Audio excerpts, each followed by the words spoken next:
Boy. Gen Con was a venture. It was something, that's for sure. Would you call it an adventure? I think I would have to. Yeah. An adventure? What's the opposite of adventure? Staying at home. Staying at home. About half the time I was there, I did kind of wish I just stayed at home. It's a lot. It's a lot. There were so many people. It's a lot of people. Record attendance, they said. Record attendance. 70,000 plus. It felt like it. It was a lot. Sweaty. Stinky. Pretty stinky. The vendors were cool, though. Like, all the stuff they had was very cool. The events they had were cool. The live shows were cool. The vendors were cool. The products were cool. It's just a lot of people. What was the favorite live show you went to? My favorite live show. I went to a lot of them. Probably the live show that wasn't affiliated with Gen Con. Oh, you mean Glass Cannon Call of Cthulhu Live at the Bastille? Is that where it was? Yeah. I thought it was at the Ethereum. It's the Bastille Theater at the Ethereum. Oh, okay. Or is it the Athenaeum? It's one of them. Athenaeum. Fix that Yeah. in The post. show was great. Yeah. The drinks weren't that good.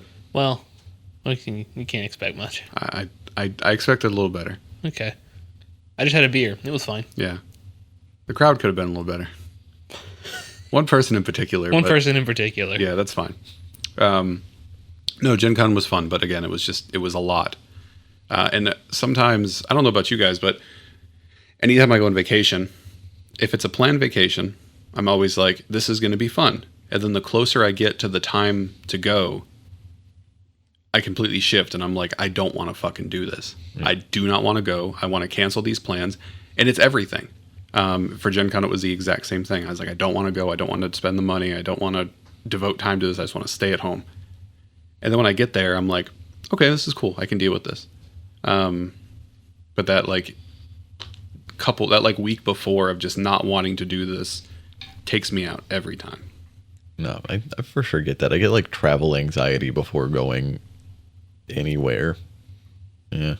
Especially if it's going to be like a long trip. Was it like a 9-hour car ride? Yeah. Mm. It was a lot. Melissa didn't come with us because Melissa was working and also stayed home to take care of our cats. And I miss our cats a lot. I missed you too, I guess. Come on, man. Okay. No, I missed you. And some of the people that we met who are familiar with the podcast or that I'm friends with or that we're all friends with, I guess now, also missed you. Said they wish that you would have come so they could have met you. I was busy. So next time.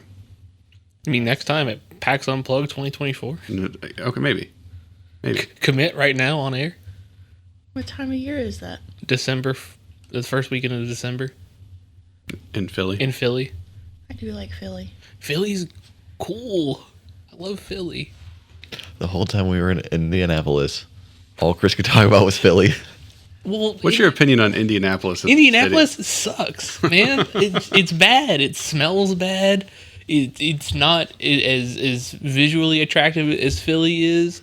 I don't think Indianapolis is a great city. Do you think it would have been different if it wasn't August and hot? Yes. Yeah. I feel like if it was in a colder season, maybe the smell of the raw sewage wouldn't have wafted quite as far or been as pungent. Maybe. Yeah. That's fair. I thought that was maybe something like specific to the con. And I was like, wow, these people really smell bad. Yeah. But then when I looked up some stuff about Indy, that's a common complaint, apparently. So.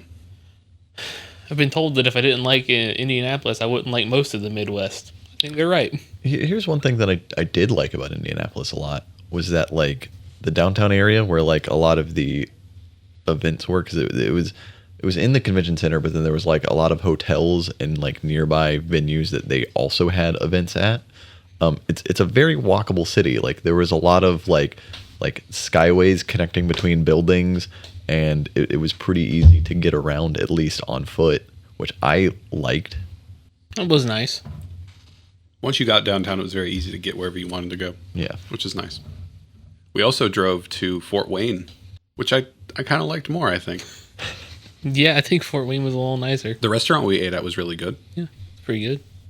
Shouldn't have got tofu, Yeah. but I mean that's a me problem. We also saw that poor server girl drop all that shit Yeah. We were sitting outside and we were harassed by various insects the entire time. Yeah, the wasp specifically. You know. I've never seen someone stare cold-eyed at an insect like Josh does. Like a frog right before it's about to catch one. I was waiting for him to backhand it. Josh, what was your favorite part of Gen Con? Can Going home. I take a guess before you answer? Sure. Was it stopping at the KFC Museum Cafe on the way there? Was it buying a Gundam and then building it in the hotel room while everyone else was at the convention? That was pretty nice. I enjoyed that. That was pretty nice. My favorite part was actually on Sweetwater. The other non-Gen Con related thing we did. Yeah. It's a lot. And it's very overwhelming to get there and deals with all those people. So I get it. True.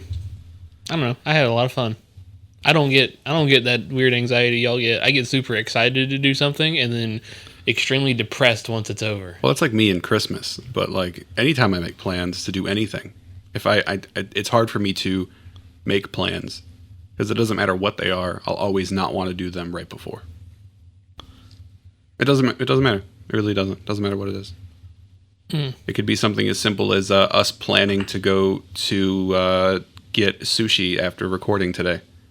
And I'm just sitting. And as soon as we finish recording, you're like, I don't want to go do that. I feel like that. I feel like that right now. Oh wow! But I have no reason to because we've been there before. The food is good. I like hanging out with everyone. I just don't want to go. But it'll pass. This too shall pass. Another part of Gen Con I really liked was the official Gen Con beer. The official Gen Con beer, Hive Mind, was very good. It's very good. Yeah. Wish I'd brought some home. Yeah. $8 a can is a little pricey. I mean, it was a convention. Like all in a anything city. There's going to be pricey. Yeah. Speaking of cities, we're still in the city of Zobek. Yeah, we sure are. But you're not the same little level 2 saving kobolds that saving kobold adventures that you were last time. You are now big, strong, mighty, 3rd level. Except for Chris, who's still sitting sub 20 hit points. Is what it is. I say as I die. It's okay, Chris. We've expected it for a long time now. You've made it further than I thought you would. Yeah. Worrying. I'm glad I have that vote of confidence. Not you specifically, but just Pan. I mean, you could apply to me specifically as well. Knowing that the first chapter of this adventure was what it was, Yeah. I did not expect Pan to make it out alive. That's a grimace. It's Grimace news. Grimace news. In other Grimace news, they've taken the Grimace shake off the menu. But he did enjoy his birthday. He did. Thanks, Internet. So you saved the day. You've saved Brick and many other kobolds in the ghettos of Zobek. It's been a couple days since then. You can go around the table and talk a little bit about what you think you've been doing, sort of getting back to your normal day-to-day. We're going to go in reverse order of level up. If you missed it, you can join our Patreon and hear our level up session, which was, I don't know, 20 minutes? Something like that. You can hear the moist Pop-Tart crunchiness of everyone's level up to 3rd. But I want to start with Merwin. Merwin, what do you think you would have been doing over the last couple of days? I gotta finish my M&M first.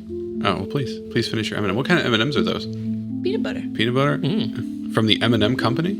Who makes those? Hershey? Mars. Mars? Dang. Mars real chocolate. Oh. Real. Oh, they also own Wrigley. The gum? Like the gum? Yep. Like Wrigley Field? I don't think they own that one. Oh. It's in New Jersey. Oh. Who do you think would win in a fist fight? The CEO of Hershey or the CEO of Mars? I don't know who either are, but I just assume they're decrepit old men either way. Yeah. I guess you got to figure out, like, who's going to win. Like a Midwestern. Is Hershey's Midwest Pennsylvania, right? It's like Pennsylvania, Western. Midwest. Is it Midwest Pennsylvania? It's sort of in the middle. kind of more middle than anything. Okay. So, sorry. Yeah, that's what I meant. So who would win in a fight? An average middle Pennsylvanian or an average person from New Jersey? The CEO of Hershey is a lady. Oh. Yeah, and she's only been CEO for about 5-6 years. Well, that's what they do. The CEO, and the CEO of Mars has only been CEO since last September. Who looks like they could win in a fight? The picture I'm seeing of the CEO of Mars has a dog, so that's the one I'm going for. Okay. Is it a cute dog? Yeah, What kind of dog is it? Chris over here hating like a women. It's like a lab. I don't think it has anything to do with the fact that the CEO of Hershey is a woman. No, it has nothing to do with that. It's just that this guy has a dog. Do you think she ever uses that like as pickup line? She goes to like bars or like travels for work and she's like, "Hey, you want to investigate my Hershey cave?" And she can say that. Nah, cut that out. No, There's nothing I don't wrong with like that. I'm uncomfortable. It's not that there's nothing wrong with it. I just don't like it. All right, I'm sorry. So you finished your M&M. What's Merwin been doing for the last couple of days? Just business as usual. Things have died down. Honestly, probably taking like some well-deserved rest, hanging out before I restart my investigation into my missing friends. Okay. The soft tones of Chris rubbing his face on his microphone. It's on the pop filter. I don't know why y'all are like this. This is going to be one of those ones where we record for 4 hours and only get 30 minutes of content, isn't it? And we get that Patreon content that we already recorded and nothing else. I mean, to be fair, The only ones that matter, the ones that give us money. Yeah. all three of them. We make $14 a month. Sorry, $13.50 a month. $15.50. My 3 favorite listeners. My 3 favorite listeners. We're very transparent about our business expenses. Yeah, check out our $450 military grade hand job.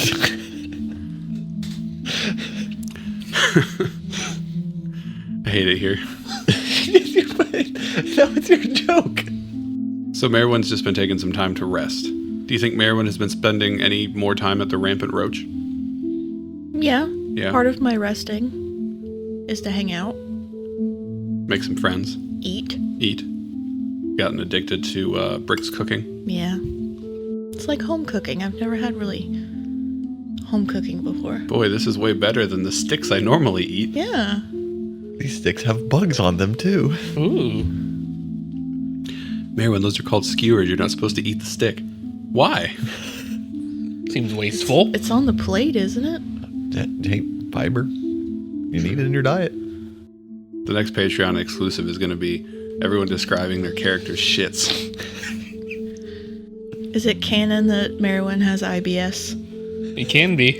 It's up to you. It's your character. Gotta eat the sticks to stay regular. You think Merwin has IBS? Surely from living out in the woods for 20 plus years, they have an iron gullet. She probably has like the best gut bacteria. She doesn't need kombucha. She doesn't eat McDonald's and Takis all the time. No, just grass. What about Finn? What's Finn been doing the last couple of days? I mean, I feel like Finn is a little lost.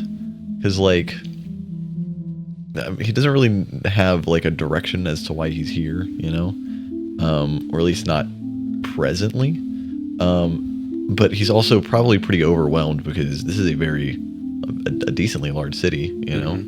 And, like, the tribes of the Northland are pretty spread out. So, like, it's not regular for there to be so many people around all the time, I think.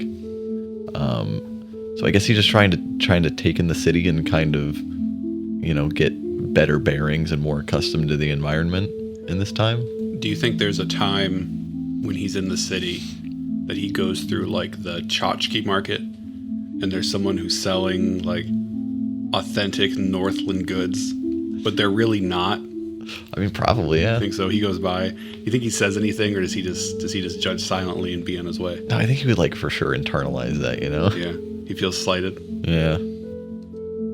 Authentic Northland settler grease paint. Man, but yeah, I mean, I'm probably just doing that. I think he would also probably, I don't think he'd want to, like, stray too far to, like, the like people he's already met. So I think he would also probably be regularly visiting the Roach as well. Do you think and this is a question for Merwin too, but do you think you guys are still staying in that same hotel? I probably would. Yeah, I think so as well. Don't really have anywhere else to go. That makes sense. The 2 beds that were pushed together for Merwin because she's so large. It's much better than the fallen log. Yeah, but the fallen log has snacks under it. That's true. What about our boy from the lands of the south, Zim? He would be adventuring all around Sebek, just taking in the sights and kind of getting materials and like supplies needed for when he leaves. Okay. Point of correction here, because I've seen it a couple different ways, and I'm looking at it right now.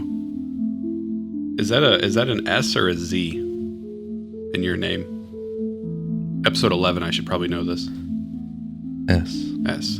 A sim, not a zim. Is that right? Yes. Okay. I have to pretend that there's a P at the end of it. What about Pandemonium?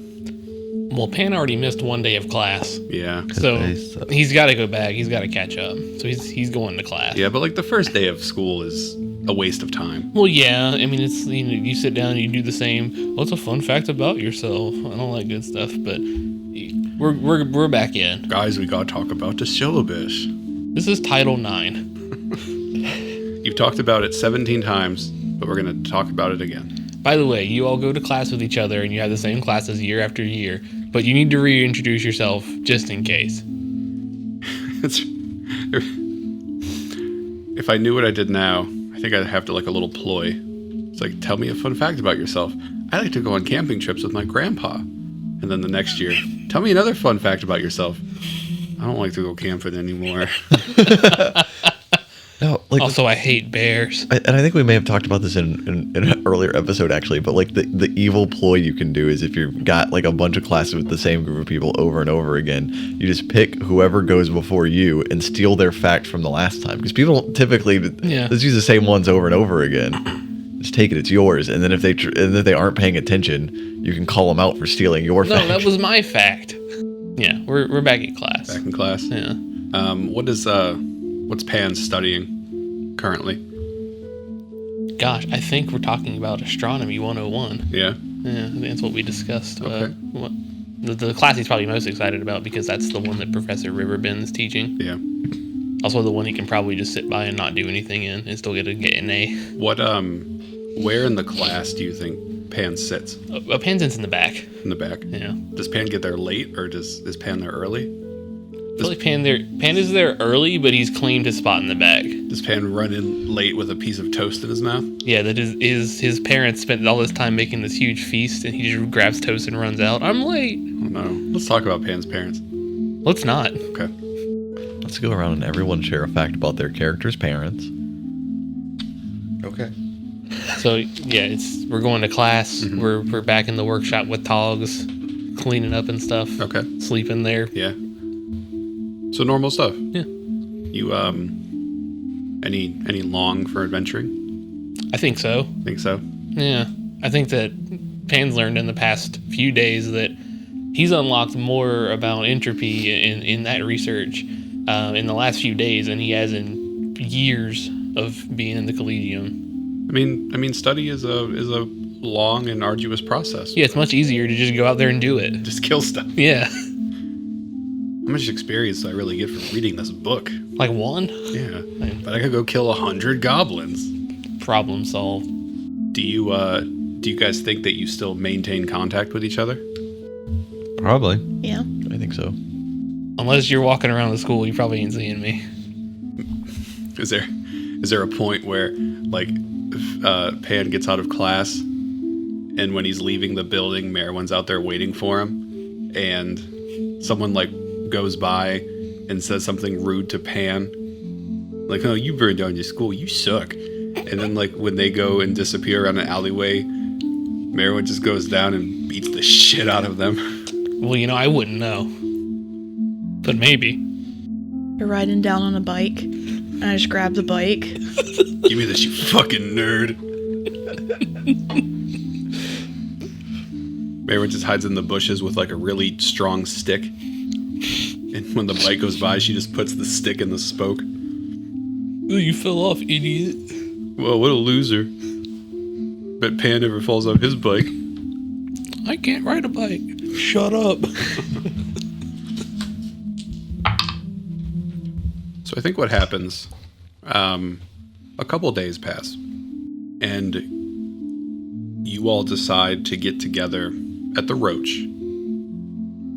It's just sort of like a weekly dinner and sit down because you guys traveled together for a little bit and you went through some stuff together, and nothing builds a bond Like trauma. like shared trauma. Trauma bonding. Let's go. Yep. It's late evening. The tavern is actually very busy. Over the last couple of days, as things have started to happen and all this stuff has come out, Brick and Skirt. Sorry, I said earlier that Brick was making stuff, but Skirt, I forgot about Skirt. Skirt's the person who runs this place. Skirt's business has been doing very well. A lot of good press. You know, people aren't scared to come here anymore because they don't think that they're going to get beaten up and kidnapped by kobolds. So, good job on that. And as you're sitting here and you're eating your meals, specifically mealworms, probably like a nice, like a grub stew. Instead of basil, it's like little shreds of bark Earthy. with a side of gutter goop. Nothing like frying some gutter goop.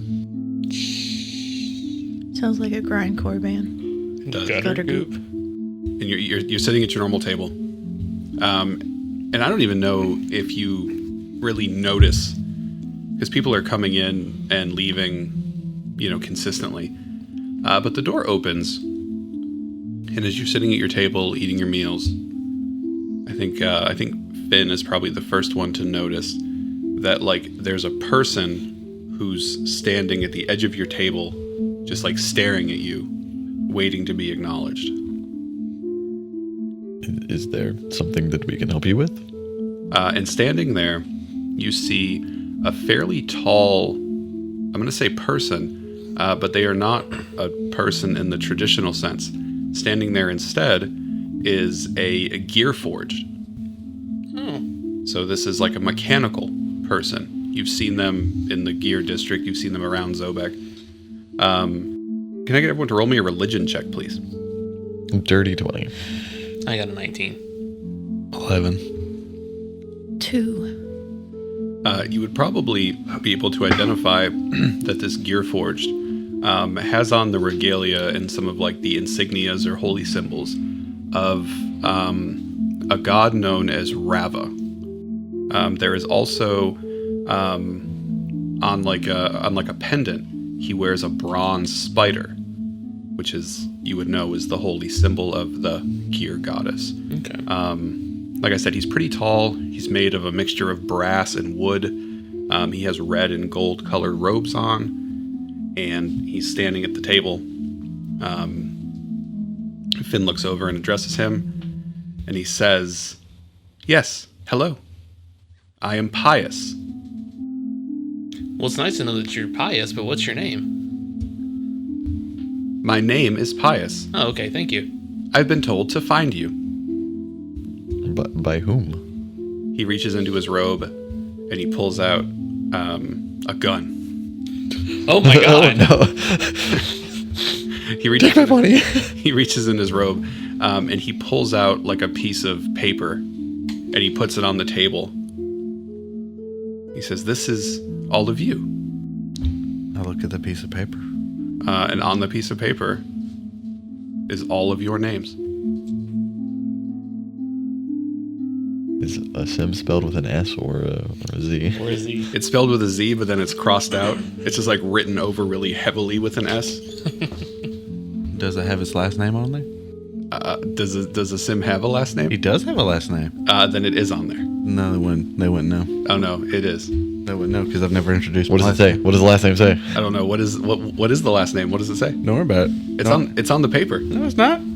They wouldn't have known it was a bag. It is on the paper. There's reason for it, and I'm happy to get to that point. We're getting there. No. But it would have your last name on it. Hey, what's my name say? How would they know if I come from basically traveling people? Because I'll get to that in a minute. I don't want to You spoil it, You don't know. Josh. They don't know. I'm sorry. What? What's mine say? It has it has pandemonium, but then it also has your normal last name. Okay. Which is? I guess if we're looking at the paper, it says Pharamond. Cool. Do I have a last name? Do you have a last name? Does Merwin have a last name? Not that I've ever used. Well, then it does not have a last name. What's the Sims say? Don't worry about I it. swear to God. Am I the only person who has like actively introduced myself with both first and last name? Yes. Cool. With traveling, we never introduced our last name Why? I don't really use that name anymore. because it's usually tied to the family. And you think Sigmundsson isn't? Oh, no one cares about you Northland peoples. Whoa! Whoa! Whoa! A Sim is canceled. All the kobolds turn and look like, what the fuck? Did he really just say that? How rude! Someone's posting on Twitter right now. They got their camera of it.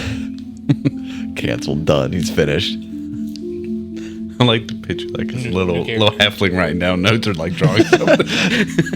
They have to tweet. They literally send out birds. If you want to block a tweet, like you have to get your own bird to kill that bird. They get a hawk. Pius is standing there, and he doesn't really give you a whole lot else to go on. He just he's still staring at you. He says, "You must accompany me to the temple. It's very important." To who? To us, to the Clockwork Oracle.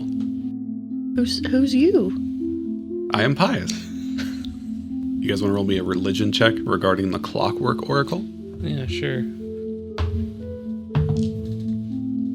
Not as good.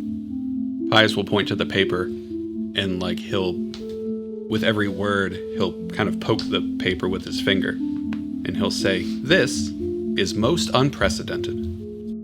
As a Sim has been spending some time in Zobek, familiarizing himself. He's stated this before, familiarizing himself with some of the other temples. The Clockwork Oracle is a mysterious mechanical device that has a face of gears and wheels that's located in the inner sanctum of the Temple of Rabba. From time to time, the Oracle will issue cryptic pronouncements to petitioners in the name of the Gear Goddess. I'd say, Pan, this is probably something you already know because this is something that happens fairly regularly, but not names. Yeah. It'll give like very sort of weird like riddles or like commands in riddle form, but for it to announce names specifically, including first and last names, is very strange. So hold on, is this like a big, like church that has a big clockwork machine in it that has basically like a chat AI that'll sometimes just spit like weird cryptic messages out? Absolutely. Great. My interest is piqued. Yeah, I'll follow. I think I'm gonna give Finn a good boy token for that, Thank you. and also for having a last name. Apparently, I'm the only one. No, I have it. It's on my character sheet. No, this character sheet. It's also on the sheet in front of us that we can read. It is. But you won't tell us. I don't think If it you is want, on- I can cover my ears and you can just tell the viewers at home. No, it's not on Foundry or D&D Beyond. It's on the written one I made. That sounds like an excuse. He forgot his last No, name. I'm That's why he sure- doesn't wanna show I'll show Chris. I'm sure- I'll only show Chris though. You're so fucking petty. it. Wow, his name is Asim. Don't worry about it. His last name is Mind Your Fucking Business. Okay. Chris, I'll give you a good boy token if you tell me what it is. Hamad. Is it? Hamod. Hamad. Is it really? Yes. Oh.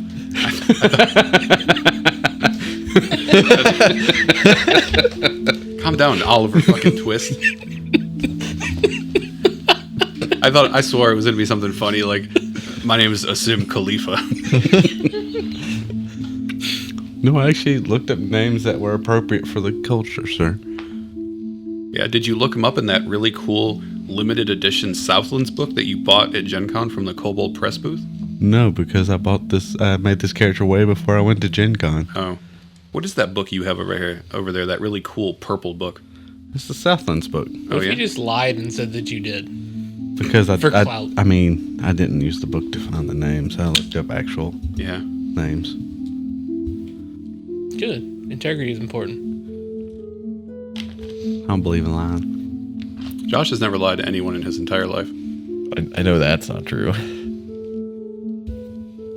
Why is that, Wes? You never lied to anyone in your Do you know entire how many life. people Josh has called ugly or stupid before? I guess that's fair. It's a lot. He does not lie. Sometimes he even poses it in the form of a question. So they can answer it themselves. Make Yeah. it easier for them. Jeez. All right, we're going to this Yeah. chat GPT of I'll follow thing. Pius, I guess. Thank you. Please follow me. And he just turns and walks out of the door.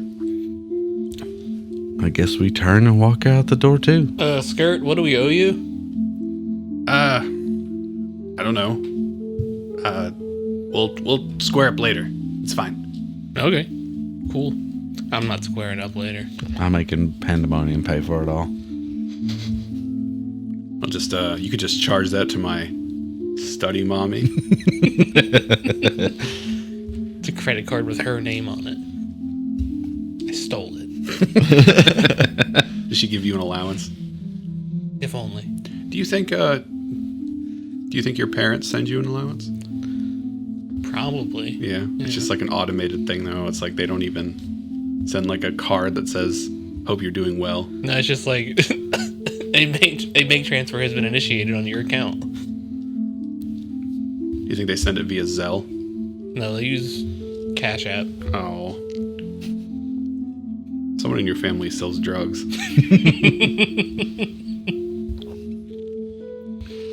So you leave the rampant roach, and you follow Pius away from the kobold ghettos, through Zobek, into the Temple District, and specifically, you are taken to what I think at least half of you probably, I think Pan and Asim would know, is the Gear Goddess's Temple. This is a very distinct building. It is mostly metallic. It has brass-bound iron doors. The roof is copper, but it's copper that's been exposed to the elements, so the entire roof is just green. Outside of the doors here are two of these big iron automatons. They are steam golems. They have axe blades welded to their arms. They have these chimneys that are connected to their big, like, boiler torsos that are just emitting steam, and they are guarding the entrance. Kind of just look at them, kind of look around them. Just kind of in amazement. Yeah, they're big. I'll post a picture of them in the Discord, in the Patreon Discord. Oh, nice. Yeah. Is that the Clockwork Oracle? No, that's Juniper. I mean, that's Kiwi. Sorry. She's not actively shitting on the floor, so I should have known it was Kiwi. Pius will lead you past the steam golems. They don't try to stop you or hinder you in any way. They just stand there guarding. You'll go up the steps past the golems into the temple. When you step into the temple, you are in this big, like, grand hall. You can see that in this hall there are it almost looks like one of the old World's Fairs, where there's like all of these various contraptions and creations and paintings, and it's paintings of Zobek and its founding and all these important people, and there are tons and tons of people in here who are waiting, and you would know that they are waiting to consult with the Clockwork Oracle. People line up to ask ChatGPT questions. I feel like they do that in our world too. It's in a queue. It's interesting. Yeah, that's absolutely. These people are in a queue, and there are all sorts of people here. I mean, from very, very poor to very, very wealthy, who are waiting to meet with the Oracle. All of you, though, are I just imagine Pan like looks over and he sees one of his classmates who's waiting in line to have Chat GPT write their papers for them. You know what he does? He sees that the one that gave him a hard time, that really like shit on him in front of everyone. Yeah, they laughed at him because he couldn't ride a bike. Yeah. He's waiting there. Good visual joke. Good visual joke for this audio medium. Neener, neener, neener. So Pius will lead you through the crowd, and like as you're going through the crowd, there are tons of people who are complaining. Why do they get to go? They shouldn't go. I was here first. That kid blew up the school. You blow up one research lab and it follows you. How many times did you blow up the research? You blow up 2 research labs and it gets worse. When's your magnum opus? When are you gonna blow up the school? Can you imagine waiting for hours in a line to ask ChatGPT a question only to be met with try asking again later? Imagine lining up. Imagine waiting 6 hours to go talk to the magic conch shell. Can I have something to eat? Imagine waiting No, in line no. for more than an hour. I've done it. It's like Disney. I want to get on the teacups. Sounds awful. I should post that video I took of when you and I, Chris, went Saturday morning to Gen Con Yeah. and waited in like a massive line that was just filled to the brim with people as far as you can see in like the convention hall. It's on our Instagram story. Oh, great. Go check out our Instagram then. Yeah. It's a shame that none of us were able to get any of those Lorcana cards. Is it a shame? So Pius leads you through all of these people, and will lead you to the steps right before the Clockwork Oracle. Standing there is a woman. I'm going to post a picture of her, but she's an older human woman. She's wearing red and gold colored robes. She has a very ornate sort of headpiece on, and she is standing at the base. She's standing in like this mechanical rotating pulpit in this shrine. Is she IT for the Chat GPT? She's like admin. Oh, okay. Yeah, she has admin rights. Good. And she's standing in this pulpit, and you can see behind her is this grand shrine. Roll me a religion check. See if you know what the shrine is called, just for funsies. I got another 19. 19. Yeah. What they call here is the Shrine of Fate and Foresight. Okay. You can also see that this woman is holding a staff. It's topped with a red and gold holy gear symbol. And she looks very kind. And she addresses you as she sort of pulls you away from the rest of the crowd. And she'll say to you, today is one of the high holy days when the gear goddess herself inhabits the Clockwork Oracle and makes pronouncements to a select few. Word soon gets around that the Oracle is ready to speak, and as you can see, and she'll motion to the crowd, we have many ready and waiting supplicants. As priests of Rava, our role is to determine who is worthy of an audience. Shortly after midnight last night, the Clockwork Oracle awoke and whirred into activity and produced, and she'll reach her hand out, and Pius will hand her the paper. This. And again, you see her holding this paper with all of your names neatly printed, first and last. Which some of you might think is strange because you've never told anyone your last name. It's very strange. But who are you to question the divine will of the gods? Well, we've discussed my name. It has an S, not a Z. It was fixed, okay? They fixed it, and then someone initialed it with a circle. This scroll appeared in the oracle's mouth. We found it coiled up, resting on the wooden tongue. We asked around and learned that these names belong to the valiant adventurers who recently put an end to the evil plots of the Blood Sisters and their ghoul allies beneath the city. Now Pius has brought you here to speak with the Clockwork Oracle, as it seems it has something it needs to tell you. Come, follow me, and hear what it has to say. I'm scared. Okay. Okay.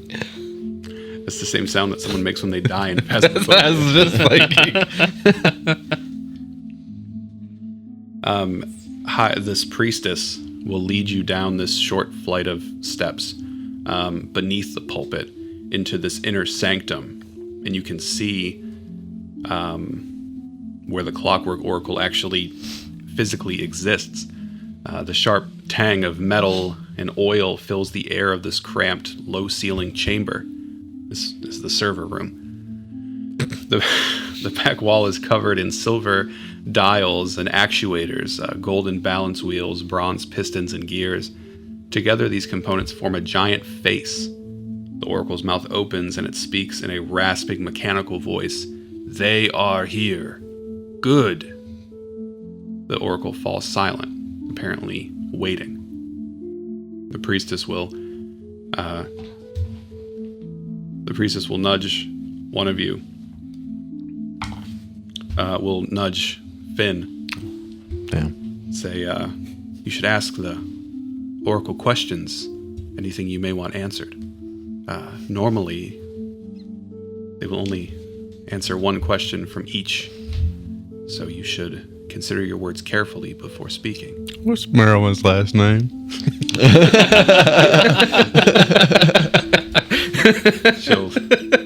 She'll finish and says, then again, this whole business is rather odd, so perhaps normal rules do not apply. I mean, I guess Finn steps forward, and No pressure. guys, I don't know what to ask the big clockwork lady. That counts as a question. Yes.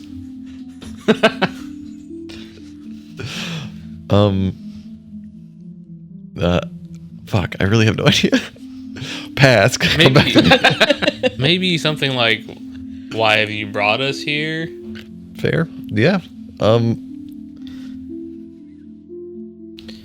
Yeah, like why did she summon us? Like what is the reason that she invoked our names? The Clockwork Oracle's mouth will open and will speak again. And I sort of imagine that this thing sounds a lot like the Show Me What You Got aliens. I wanted it to be like Olmec from the Legends of the Hidden Temple. Okay, that's probably fair. What's he sound like? Hello, contestants. Step onto the steps of knowledge. That's got to be a little racist, right? First, you must enter the shrine of the silver monkey. No, you do that last, and you put the head on, and you slam it down backwards 3 times. And then you just keep doing it. And then I scream at my TV. And then those weird dudes come out of the walls and grab you. Yeah. Temple Guardians? Yeah. Unless...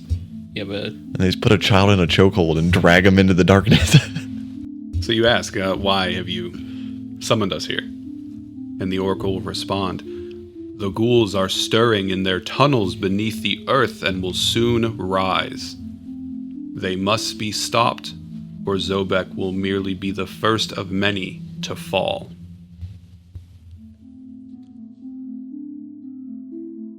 Heck. It just got really heavy. Yeah. But I have school tomorrow. I don't want to miss class. We're all a bunch of little coffee sniffly boys today. Well, Josh is I've been super congested all week. Like real bad. Josh is getting over. Until you get that con crud. He's getting over his con crud. And when Josh gets sick, he's sick for like 18 weeks. I did not lose my voice though. So Good. there's something to be said with that. I think it's interesting that sort of. I think it's funny that out of everyone here, Josh, I think, is probably in line for the healthiest or maybe second healthiest. But I feel like Josh gets sick more than anyone else, except maybe Melissa. My immune system probably got shot when I worked at the jail. Maybe. That's what because I used to not get sick like this. Yeah. It's probably all the black mold. That was like right above me. Yeah. Yeah. More than likely. Probably so. So, yeah. What other questions do you have for the Oracle? The Oracle mentioned that there are ghouls rising underneath the earth. How do we stop them? Zim steps forward, right to business. How do we stop them? Person who knows my last name that I didn't give anyone. You should know. You're not real. How do you You're a know my computer. social security number? You don't have a gun. How can you stop them? The Oracle will tell you. Recover the holy robes of Sister Adelind.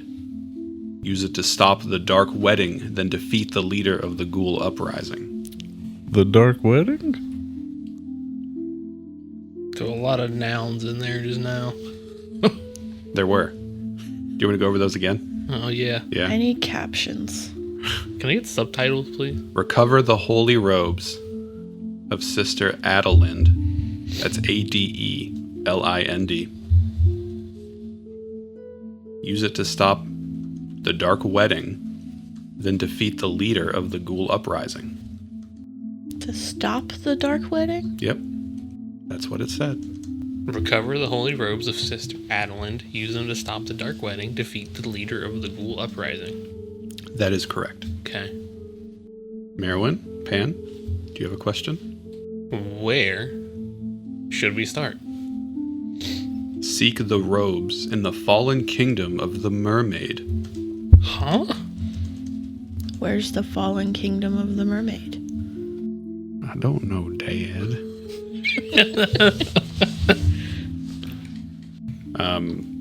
The priestess will put her hand on your shoulder and say, I can answer that.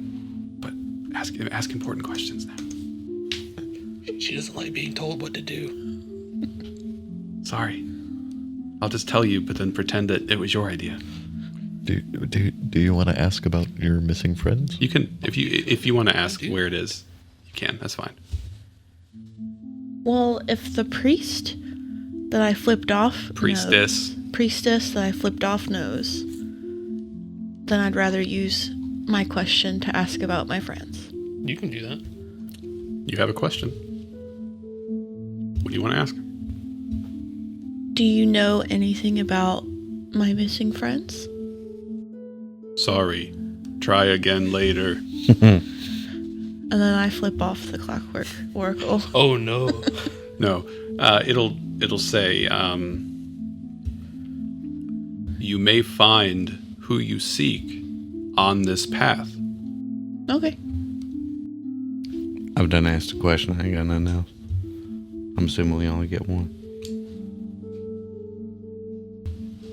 Do we get more questions, or is it standard rules? I allotted 5 questions, but that counts as 1. See you next time. Mouth closes. Mouth closes. You sure don't want to ask it? When's the best time to blow up the school? No. Asking for a friend. If I wanted to commit arson, What time of day is best? where could I buy 18,000 pounds of fertilizer? Did its mouth actually close? Yes. Okay.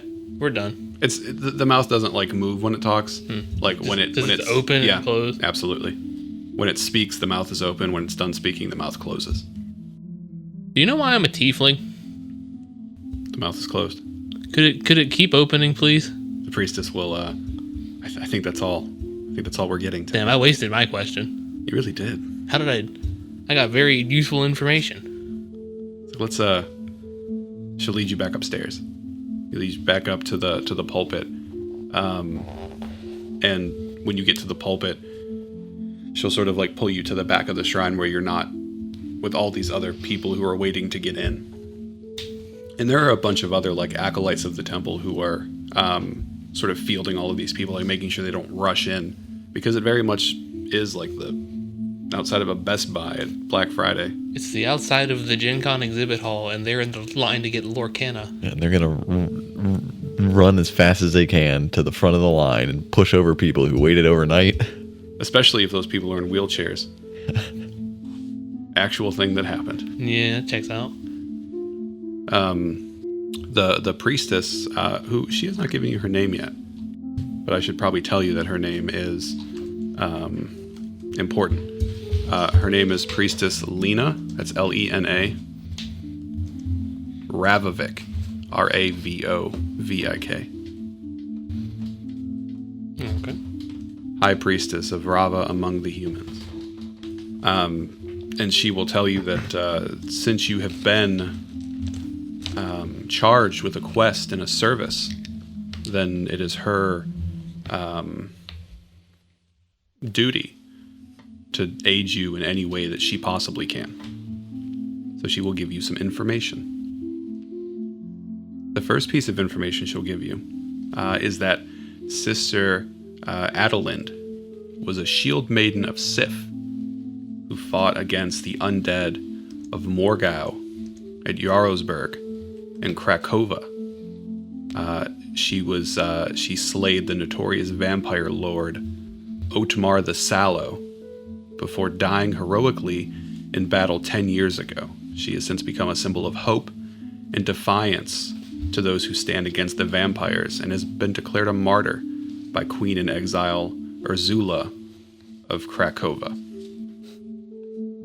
That's a lot of words. That's a lot of words. Anyone need any of those words again? Just copy and paste it. I refuse. Okay, I'll copy and paste it. But only because you asked nicely. Did I ask nicely? No, but you scare me sometimes. Okay. The priestess will also tell you that this fallen kingdom of the mermaid is a reference to the electoral kingdom of Krakova, conquered by the vampires of Morgau 10 years ago, and now controls 1/3 of the greater duchy of Morgau, Doresh, and Krakovar. This collection of areas is referred to as the Blood Kingdom. Is that related to the Blood Sisters? Could be. Where else would Blood Sisters come from? Blood Kingdom? Blood Mommy? Yeah, maybe. Please introduce me to this blood mommy. Have you ever played a cool game called Resident Evil? No. Which one? Resident Evil Outbreak and Outbreak File 2, the best games that they need to remaster, but they don't because they're cowards. Are those the best games? Yes. Are you sure? Yes. Because they are, if they were done correctly today, they would be 4-player co-op. Like Baldur's Gate 3. I mean, Capcom has done like co-op games for Resident Evil and it's not worked out whatsoever. Well, Outbreak is in the before times. I don't know. Resident Evil 4 was pretty good, the remake. Yeah, but it's not co-op. It's meant to be co-op. Well, those games are, Josh. Do you think the High Priestess can write a doctor's note for me? Please excuse Pandemonium from class. He's on a quest. I'm sure I could come up with something. Perhaps an official seal on a enclosed scroll, perhaps. Oh, that'll probably work. I will have one prepared. Cool. Send it with Now I have excused Then absences. a moist. Day 3 of class. Already missing out. Hey, sorry, I got to take FMLA. You don't get that from school. Yeah, I do. Yeah, I do. I'm different. I'm built different. What other questions do you have? I can't ask life's like mysteries anymore, so Yeah, you just got to settle for her. I mean, you could try. Maybe she has some wisdom. She's older. She looks to be wisdomous. Her wisdom score is probably pretty high. is it? Maybe. As high as Finn's. What's Finn's? 17? Probably higher. Oh. Probably 18. Oh. Maybe 19. Not 20. Could be 20. Oh. So where's the fallen kingdom of the mermaid? Krakova. How long does it take to get there?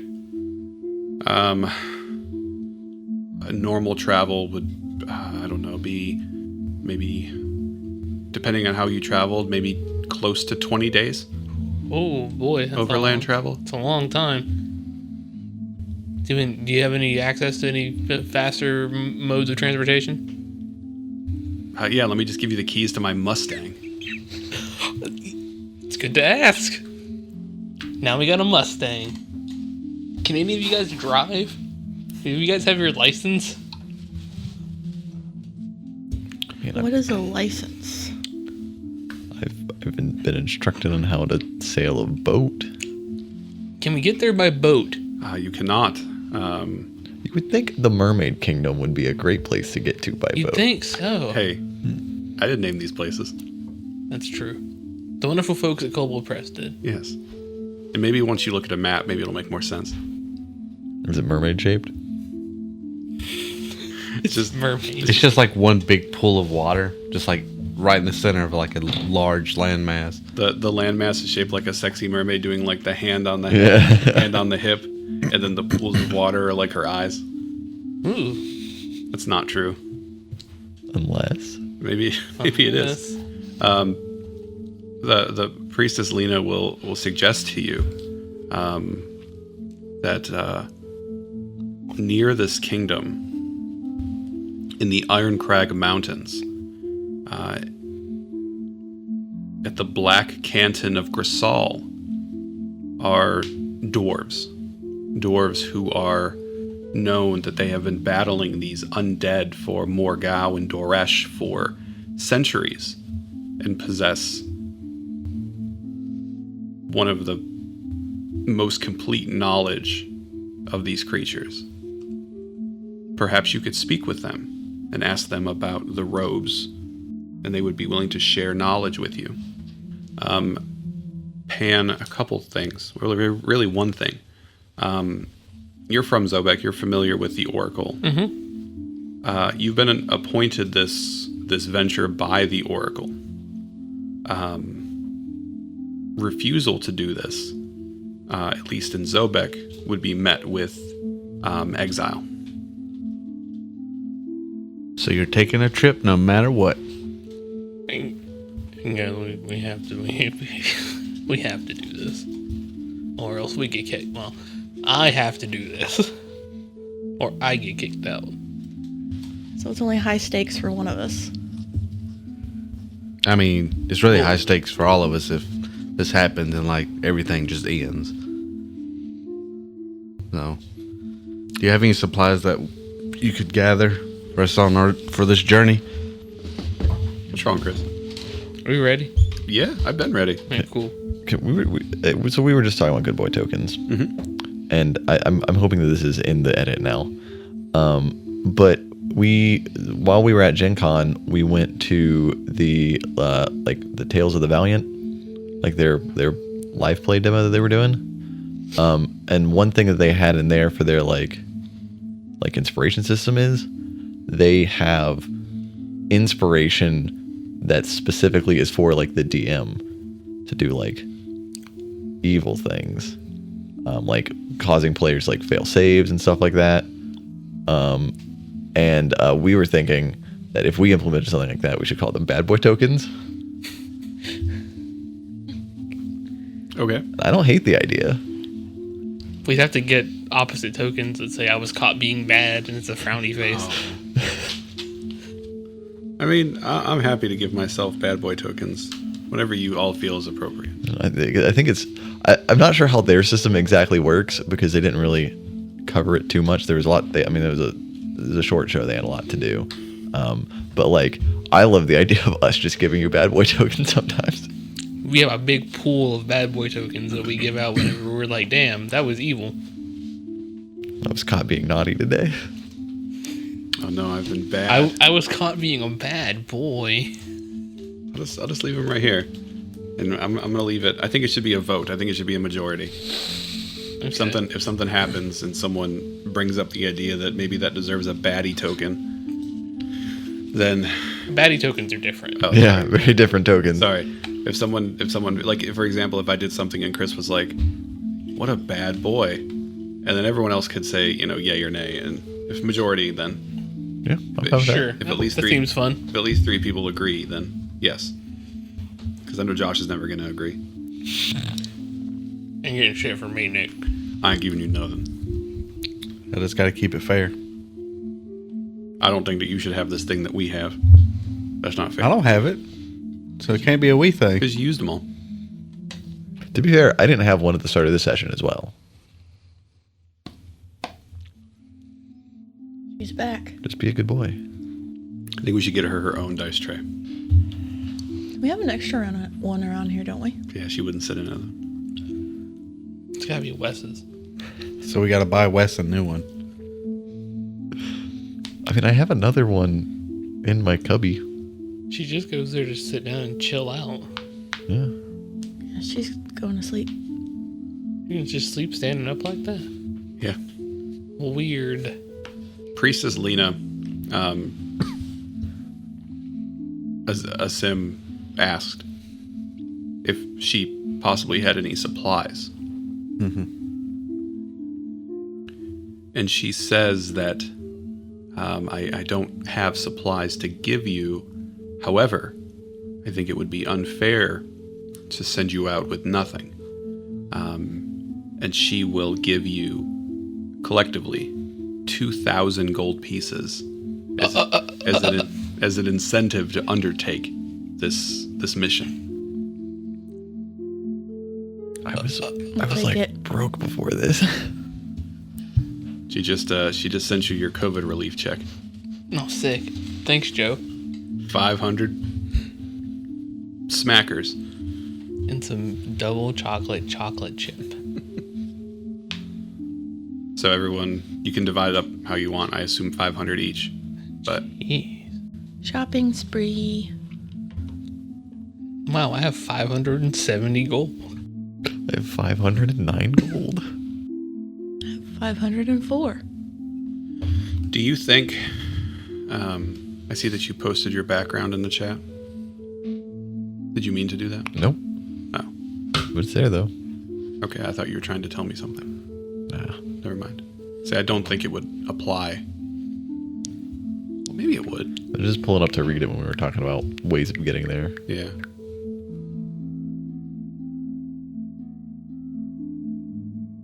Doesn't say anything specifically about traveling for water.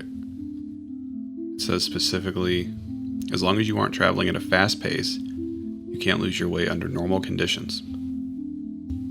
That's it. Doesn't say anything about while traveling on a boat. Yeah. I guess it could be implied because it gives you... I mean, it's... I don't know. I'll have to think about it. All right.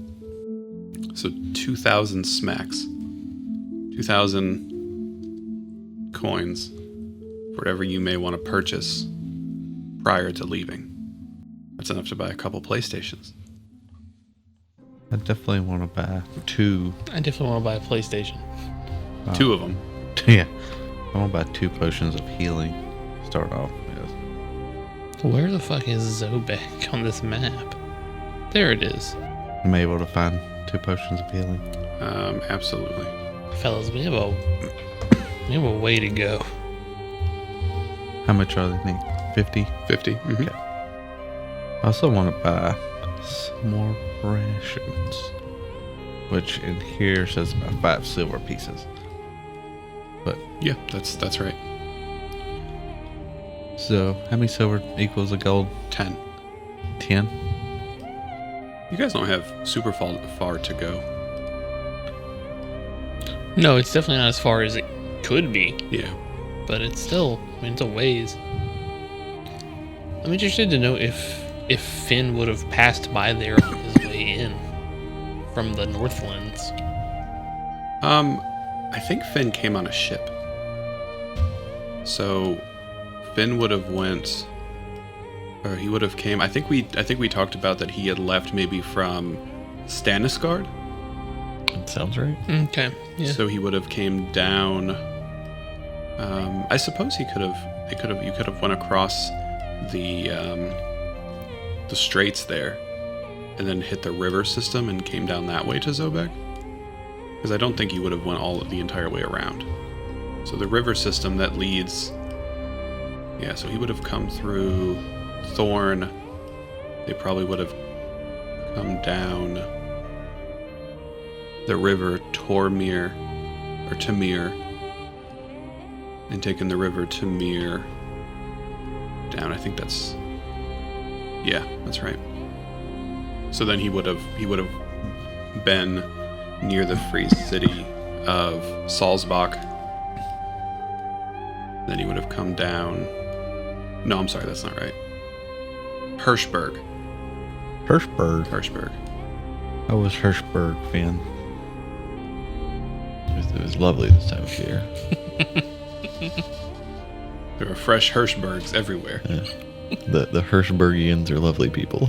Oh, that's good. I'm glad to hear that. So yeah, 2,000 gold, 500 each. Anything you want to buy. Yep, I bought 20 rations. Bought some health potions. And I probably also would want to grab a health potion. So, High Priestess, while we're all talking about the things we want to buy, Yeah, of course. this doesn't happen very often. It doesn't. This is very strange and not something that I remember happening before. Okay. It's a fine. I guess we kind of gotta. I agree, Pandemonium. I think you do. How do you know my name? Oh, it was written on the paper, of course. Well, Failure to do so surely would result in exile, but seems like there's more important things at stake than being exiled. well, but yeah, I would agree with you. What do you think your chances of being successful are? I know you've done great things in the city in a very short amount of time. Have you ever left the city before? No, I've not. I've been here my whole life, so this is scary. But these guys are travelers. They're from all parts, so hopefully they can balance that out. She'll reach off to like the side of the shrine, and she'll take one of these Rava holy symbols, and she'll hand it to you. She'll say, "The Gear Goddess will watch over you. There's nothing to fear." Well, I appreciate that. Nick, I have a question. How much can I sell that for? Now, how much would a horse and carriage be? Oh my god. I don't want to do it this way. How much would Could like, a woodchuck chuck? I don't know, because I assume you could probably buy passage on like a caravan or something. I mean, or we could just have our own.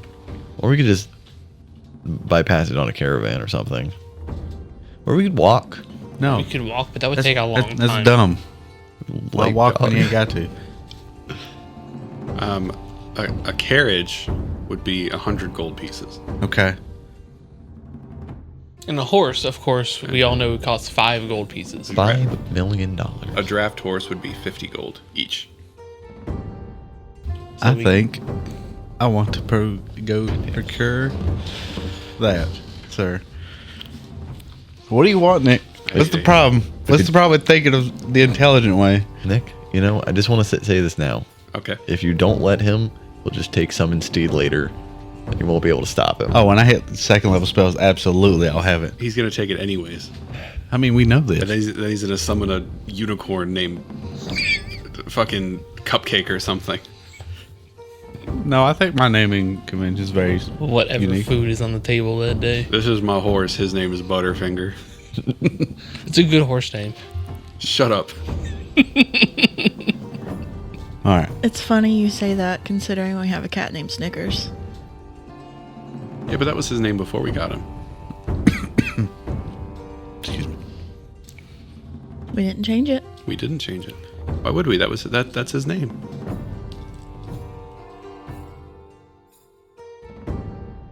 Hey, Nick, Hey, how much would a greater healing potion run me? 150. All right. I think that's right. I'll just grab one of those. So I want to go. I want to buy 2 horses and a carriage. You want to buy a carriage? You want to buy a chariot? You can also buy a wagon. Probably a wagon. Wagon. How much is the wagon? Why don't you just go ahead and buy a keel boat? I don't do good with water. Oh my god. What do you want, Nick? You want this to be right? Obviously, not everybody's got to walk everywhere. Always damn walking. It's good for you. Aren't you like a wanderer? Oh yeah. I'm tired of fucking walking. That's why I want to take a seat. But we travel with horse and wagons, my guy.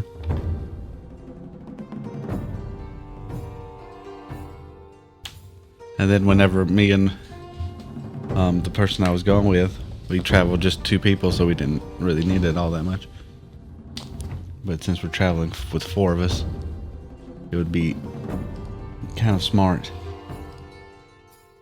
How much was the wagon? If you would like to buy a wagon, a wagon is going to be 35 gold pieces. And a wagon will carry 400 pounds. We're more than 400 pounds. Unless Finn is malnourished. So this is so this isn't like a big wagon, no. No. Would you like to buy a big wagon? I would like to know how much it is. You could do... I'll just say that you can get a wagon. We'll just... For every increment of weight doubling, we'll just increase the price by double as well. So you could get one that carries 800 pounds for 70 gold. And so on and so forth until, you get a feasible number. Because surely there are wagons of different sizes. Yeah.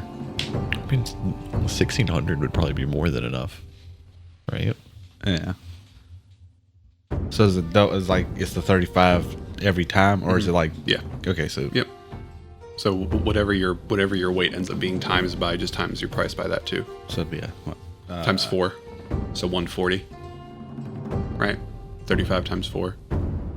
Or 70 times 2. 140. yeah. Yeah, I can do that.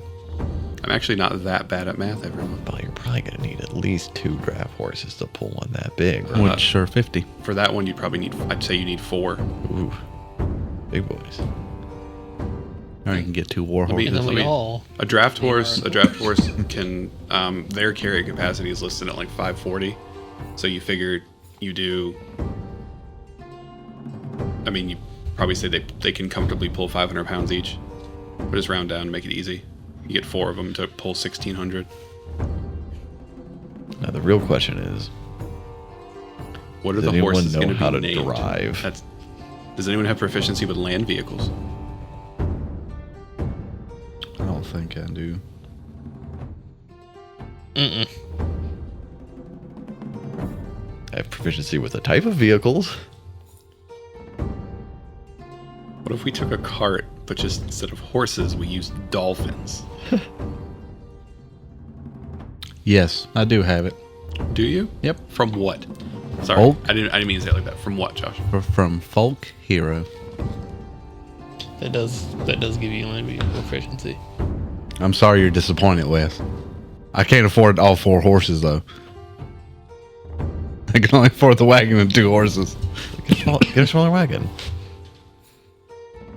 But then what am I gonna carry all his supplies to blow up the school with? We're leaving the school. Yeah. He's gotta come back. I've already planted my explosives around the school. Oh, okay. I have them set to this detonator. If I take my thumb off of this for just a single second, the whole thing will... I don't know. I think I might just go with a chariot because other people don't seem too keen on the wagon idea. I mean, I hate the idea of walking. I'm fine with this. I mean, we could get the 800 one. Like, it's fine. I think 800 is probably fine. I just don't understand why Wes is so against my ideas. Maybe you guys should fight it out. No, I don't want to kill Wes. Maybe you guys should...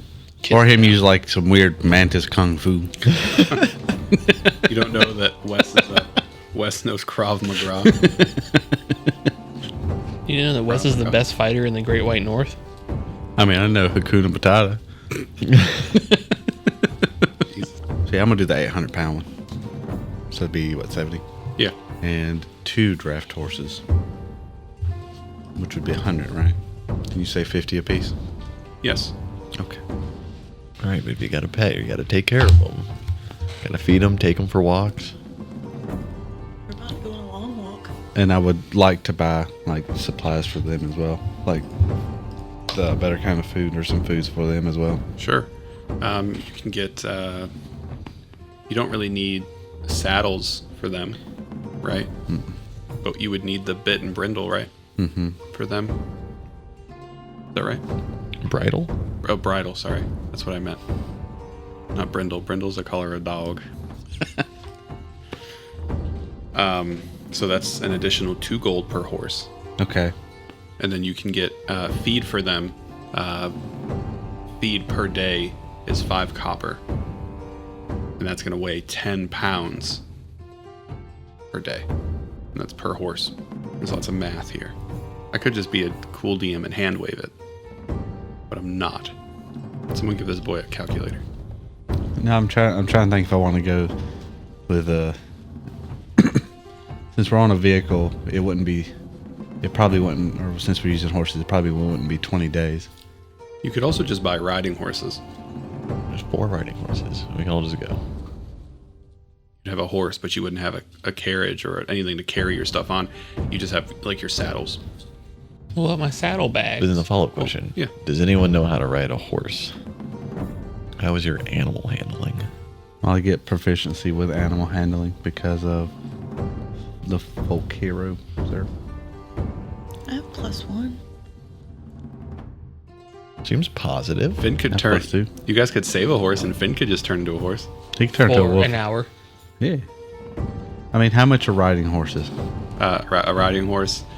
You can get some shitty ones for cheaper, but average price is going to be 75 gold each. What about a little better? Each of us can buy our own horse. You could. You could all buy your own horses. Don't want a Yeah. horse. No. No. You don't think Pan knows how to ride a horse? No, God, no. Does Pan want to save a horse and ride a cowboy? Is the cowboy hot? I mean, maybe. Maybe. I mean, we could still get the carriage and everything, and one person drive it, and it be the thing that holds the food, and think that for the other horses as well. You guys have 2,000 gold to do whatever you want with. I'm not here to tell you how to spend it. I'm gonna buy some potions. Yeah, what does Panamera want to do with their money? I want to buy some healing potions. Look at us learning a lesson. See how quickly we'll Scared forget now. it later. You guys are going into the underground sewer system and catacombs of the city. Yeah, we'll be fine. You guys are going to go for 18 days of overland travel.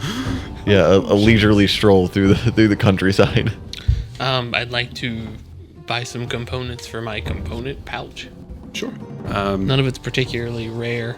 Ooh, hang on. Do I have thanks to the lovely Foundry, I have a mod for that. Oh yeah. If you go in the compendium, you should see a material components compendium that's in here. It is under items. Item, material components. There's a whole list. Oh wow. Diamonds, eye ointments, books, agate, black onyx, crystal balls, gems, holy symbols, jewel encrusted dagger, all sorts of stuff. So if there's anything specific you would like to buy, you're welcome to get it from there. Sure. And I trust you just to deduct the cost. Gotcha. So since Josh brought it up, I'll ask, how like diligent are we going to be about like hunger rules? Do you want us to buy several portions of rations that we'll be spending, or what? I bought 20. I'm assuming that we're gonna have to pay attention to it. Yeah, I'm not. I don't think I'm gonna dive super hard into it, but I'd like you to have this stuff. I'm not gonna be like, well, you didn't say you ate this morning, you know. But as long as you have the stuff and deducted during like rests and mornings and stuff, then it's fine. What if I just deduct however much gold Josh did for his rations and then not worry about it, and then let Josh worry about it? Yeah, I'm fine with that. How much did you spend on rations, Josh? They were 5 silver a piece, and I got 20 of them.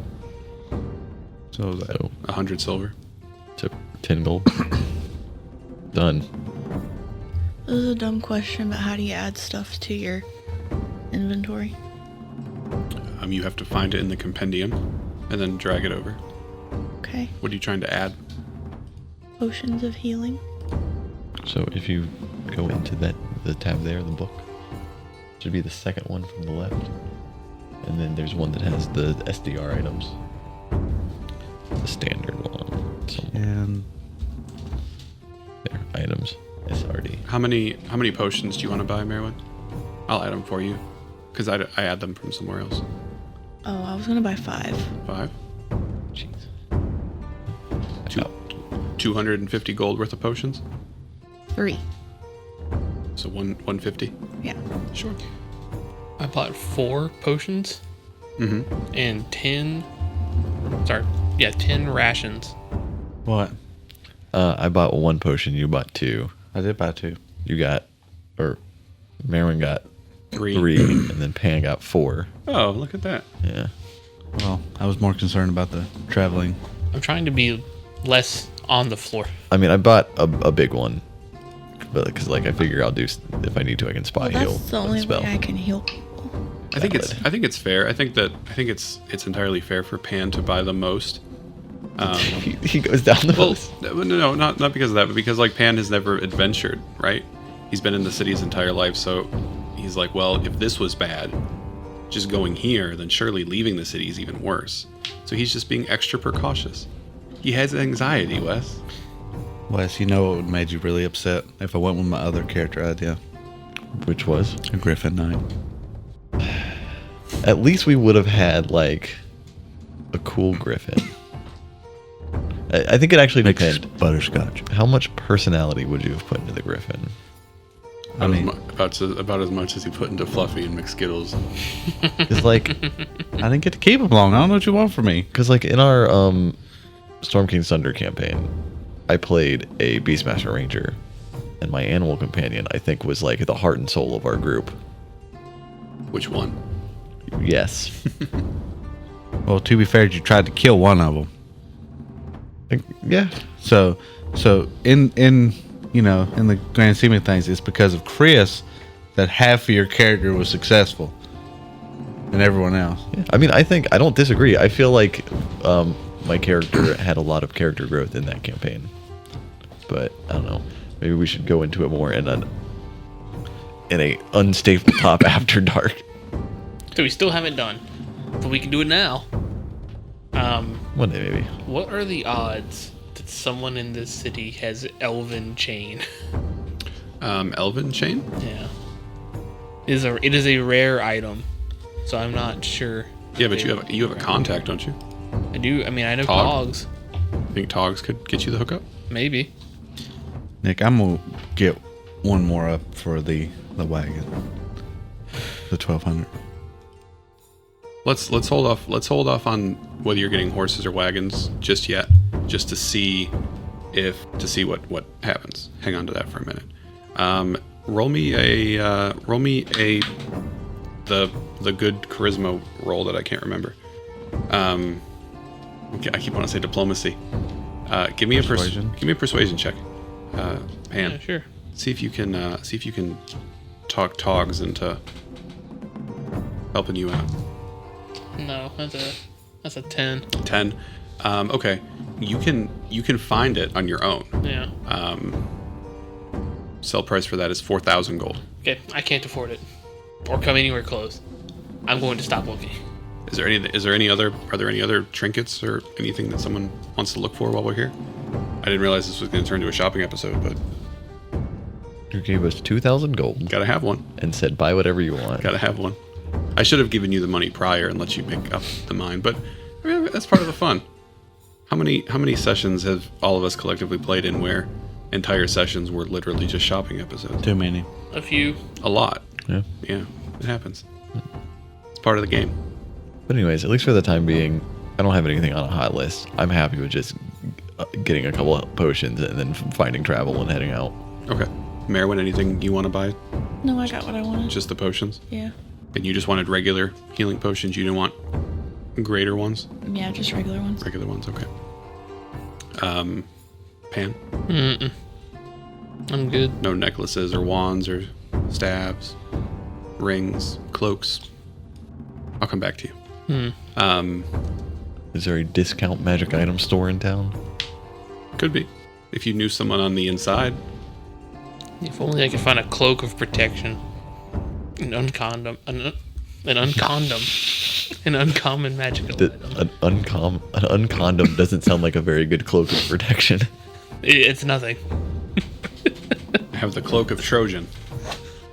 I'm going to complain that it doesn't fit, but it fits. All right, we'll go back to a sim here. A sim, what are you deciding on transport? I'm gonna get the third, so 75 or 70, 103 or 105, which will be 1,200 pounds. Or the wagon. Sorry, I misunderstood. So you want the large wagon that can carry 1,200 pounds, Yes. and that'll be 105 gold, Right. which you'll need 2 horses to carry, Yep. and you're good with that. Yep. You might actually need 3 horses, I mean, it can carry it. That's how much it weighs. right? So 2 horses would be adequate. Yeah, yeah, that's fine. Sorry, I'm dumb. I agree with Okay. that. I appreciate you nonetheless. So we're gonna use. I think we're gonna use the items here. And really, I think maybe what I should have done is put your items over here. But And you said the horses were 50. that is a draft horse is 50. That is correct. Okay. So that puts me down to 175. And then for the bridles and everything, it's 2 apiece. Yeah, the bit and bridles are 2 each. 2 gold each. I want to get 20 days worth of feed for them as well. You said that's how much copper? It's 5 copper per day. So you said 20 days worth. Yeah. So 20 times 5, 100 copper, And then like 10 silver. Is that right? so gold. So 1 gold. So 1 gold. Okay. Yeah. Money doesn't mean anything here. It's dropping here and upsetting all these economies. Destroyed. Well, unlike everyone else, I don't think walking is the best option. Never said that. No one ever said that. You were thinking it. I never said that. Yeah, you did. You were like, I hate not walking. I'm gonna make the changes in here. So you spent 105 on here. And this can carry 1,200 pounds. Do you have a name for your wagon? No, not yet. I'm just gonna call it a Sims wagon. Are you going to make like a character sheet for the wagon? If you guys look in the item tab, it's right next to the actors tab. There should be one in there for items. And I'm gonna put these in here. Okay, because I need to put the rations and stuff in there because like it puts me way over the encumbrance. Yeah, you should be able to drag and drop all of that stuff. Let me see. All players, owner. You guys see the wagon in there? Yep. Yep. Yes, Why does it look like a tiny house? because that's what it's going to be for me for a while. Because what is a wagon aside from a tiny house on wheels? It's the precursor to the mobile home. Do you have names for your horses? I will be thinking of them. Okay. Their names are Draft Horse and Draft Horse Copy. How do you tell them apart? One's a They copy. get different manes.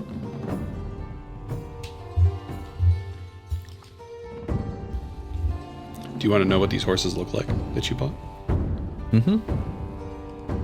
So these horses are, they're not super large. They're not like Clydesdale size horses. They're a little bit smaller.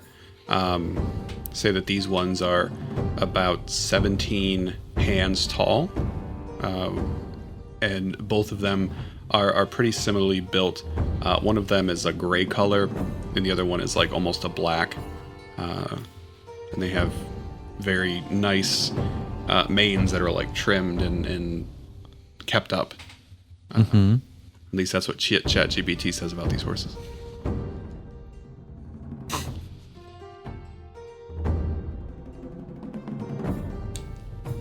But yeah, just normal draft horses. Nothing special. Anyone have anything else they want to get? Are there any arrangements that need to be made? Because I'm sort of in my mind, I see that you guys went to the temple. She gave you the coin.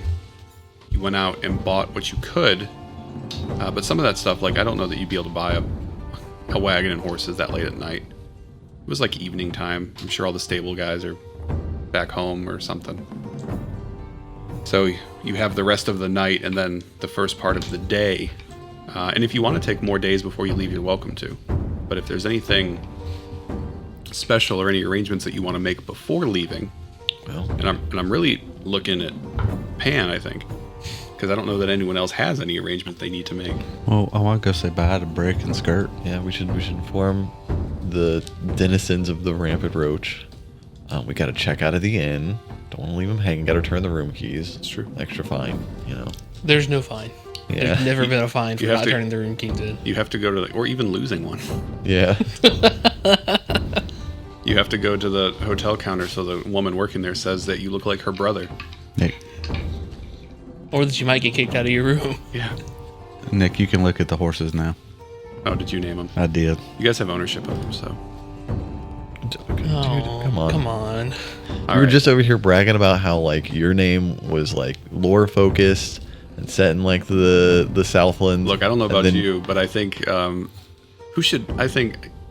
go ahead, Wes. Share the names. Share his lore accurate. And then you decide to name your two horses the Fluffernator, and the is in the name. Absolutely. It's his And first then- name. And then Xenopuff. The Fluffinator The Fluffinator. is one of two things.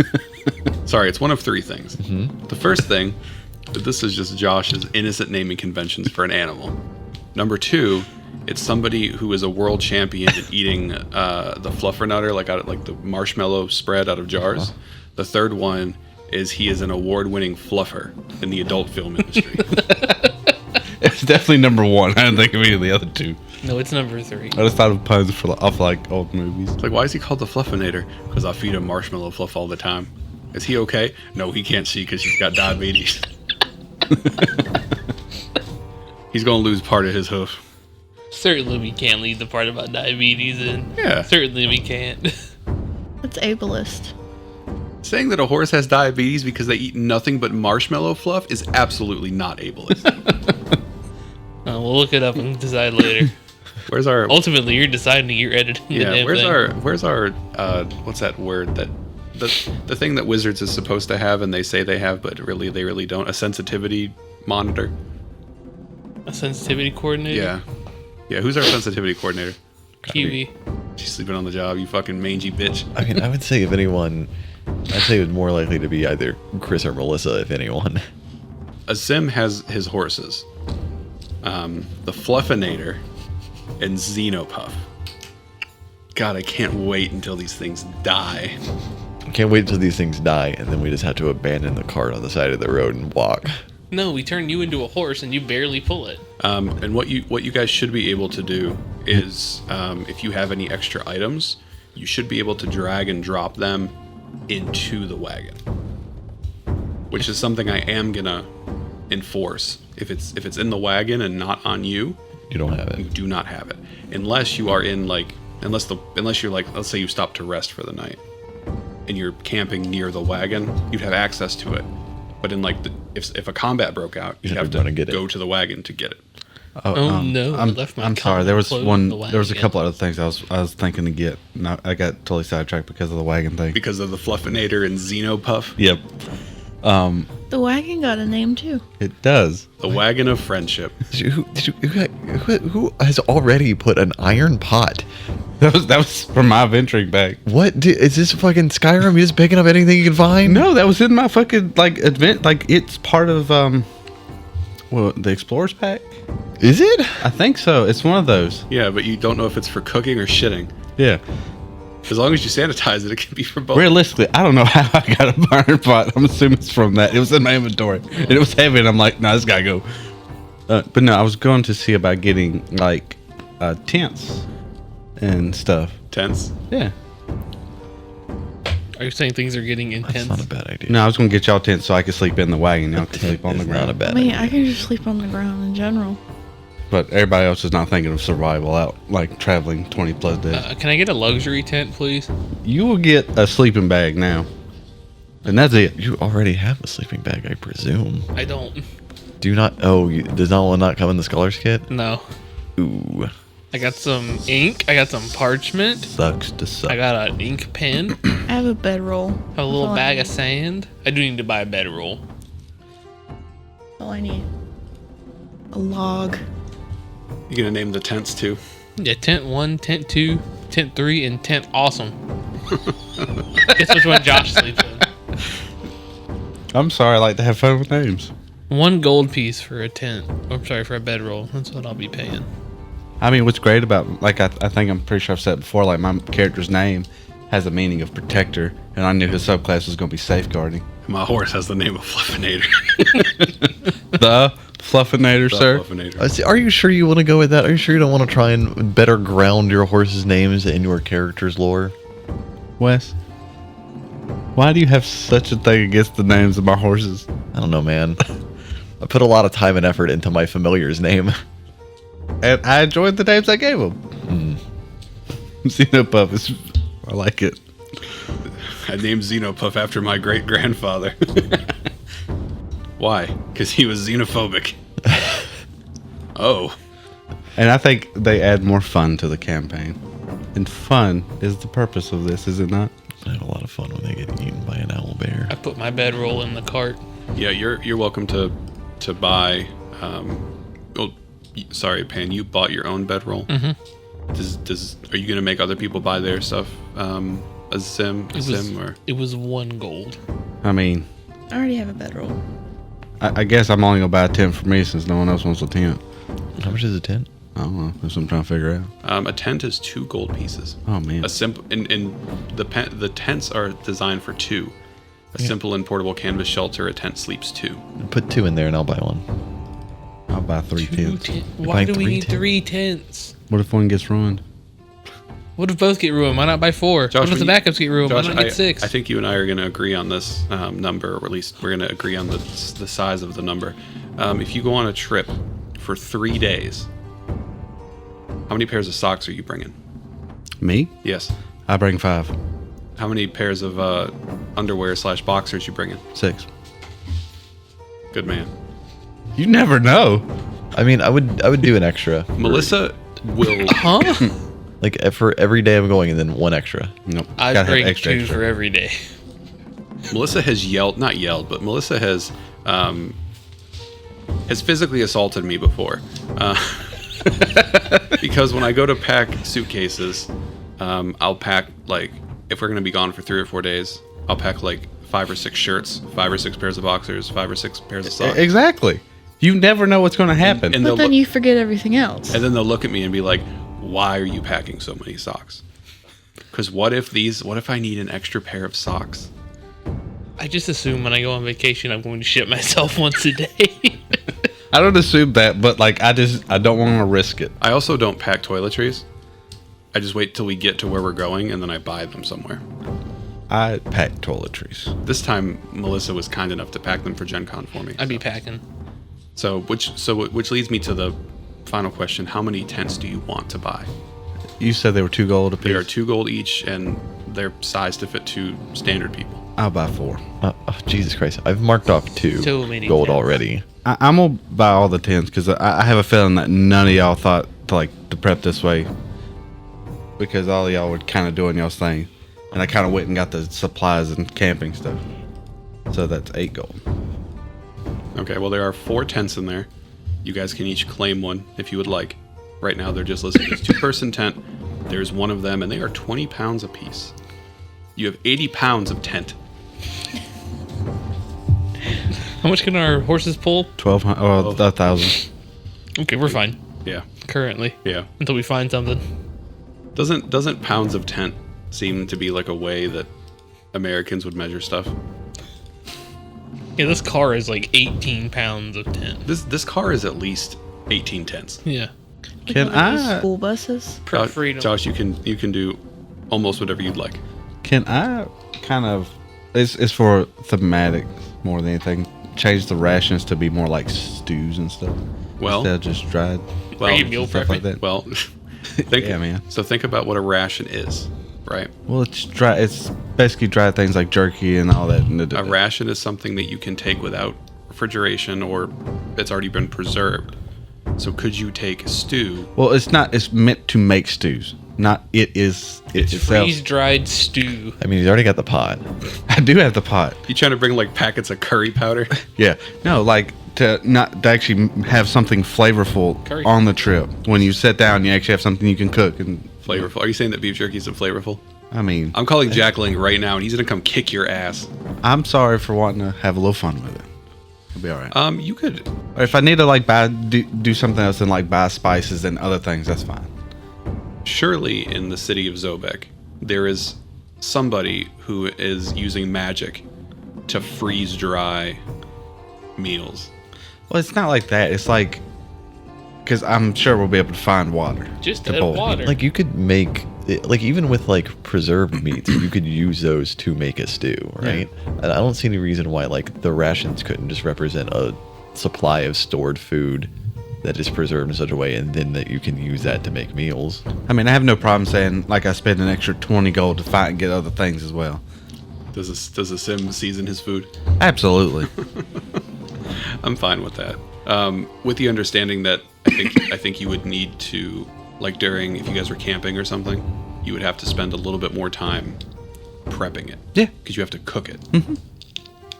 I get that. Like, Does the sim know how to cook? yeah. Okay. I mean, he kind of had to. I mean, Merwin kind of had to, and she just ate sticks and bugs. Yeah, Zim's not eating bugs. Freaking out. Unless it's like from. You ate tons at the Rampant Road. I bet say unless it's from the Rampant Roach. They put a little flavor with them. Unless it's cooked. When your favorite bodega serves bacon, egg, and cheese on a cockroach bagel. Okay. Delicious. But yeah, I think that's it. Are you sure? No, but we're gonna go with it. That's it. Looking at our podcast recorder, it currently says 2 hours and 14 minutes. We've accomplished nothing. I'm We've sorry. accomplished nothing except for Josh buying stuff Speaking of, and naming horses. I apologize. what would be a good stopping point? Getting killed on the road or mugged. That'd stop you real quick. All right, so Sim has gotten everything for the mission. And, I mean, we talked earlier, Pan is being extra cautious because the last time Pan went somewhere, a lot of bad stuff happened. On that same sort of side, Sim has been traveling for some time and is, I would hazard a guess, is the most experienced traveler from place to place. With probably Finn being second there, but Finn I think has traditionally been traveling on ships and boats and stuff. Yeah, I mean mostly just in and around the Northlands. Yeah. So And even though Sim has been mainly traveling in the Southlands, a lot of overland travel. So, if, he's the expert. Why not? Merwin sort of lived in a bog and ate sticks, Yeah. and that's the canon. They lived in Boggington.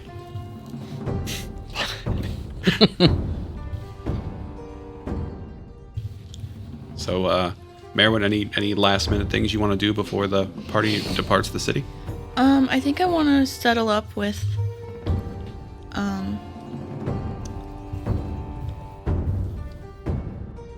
name's not Stick. Come on, Mitch McConnell. skirt. You can do it. Skirt.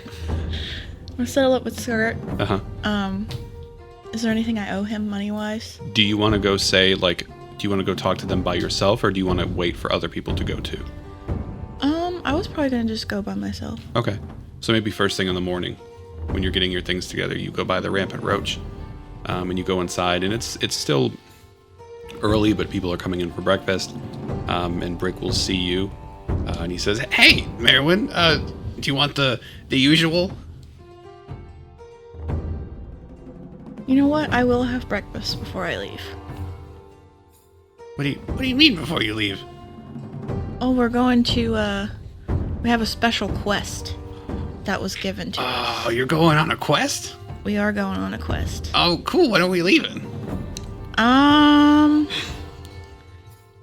Brickman, you're gonna have to sit this one out What? But why? because you're squishy. But I can He can kill rats. But He's I got the can bring my daggone dagger. wrestling. Brick, I need you to take care of Zobek. Oh, like a righteous protector? Yes, you need to protect Zobek while we're gone. Roll me a persuasion check. Roll me breaking my heart. roll me a deception check.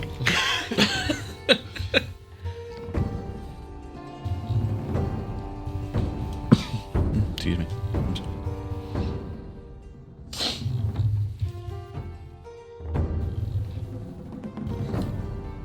18. He says, yeah, you got it. I'll be the hero that they need and the hero that they deserve. And I'll keep a watchful eye on the city. And then, not stick. The other one. The not stick. Skirt. Skirt. I just kind of wink at him from the background. And he's back there, like, shaking his head. Yeah. You don't owe Skirt anything. Skirt will tell you that you've done more than we ever deserved, and you have no debt here. Well, I'll say thank you to everybody. And I will... You do gotta pay for the breakfast, though. I will put a little bag of 15 gold on the Oh. table. Destabilizing economies, I see. The kobold getters are gonna be ruined when we get back. Yeah. One expensive breakfast burrito. Okay, anything else? Nope, I'm out of here. Okay. When you go to leave, Brick will come hug your leg. He says, "Man, you're my best friend. When you come back, we can, you can sew me my costume." Yeah, I can do that, buddy. And then he'll go back to his work. And I'll just cry a little bit. Finn. Any arrangements that need to be made? I mean, I don't really think so. Like, You want to go to that? You want to travel out to the forest, the grove, one more time? God, that's not a bad idea.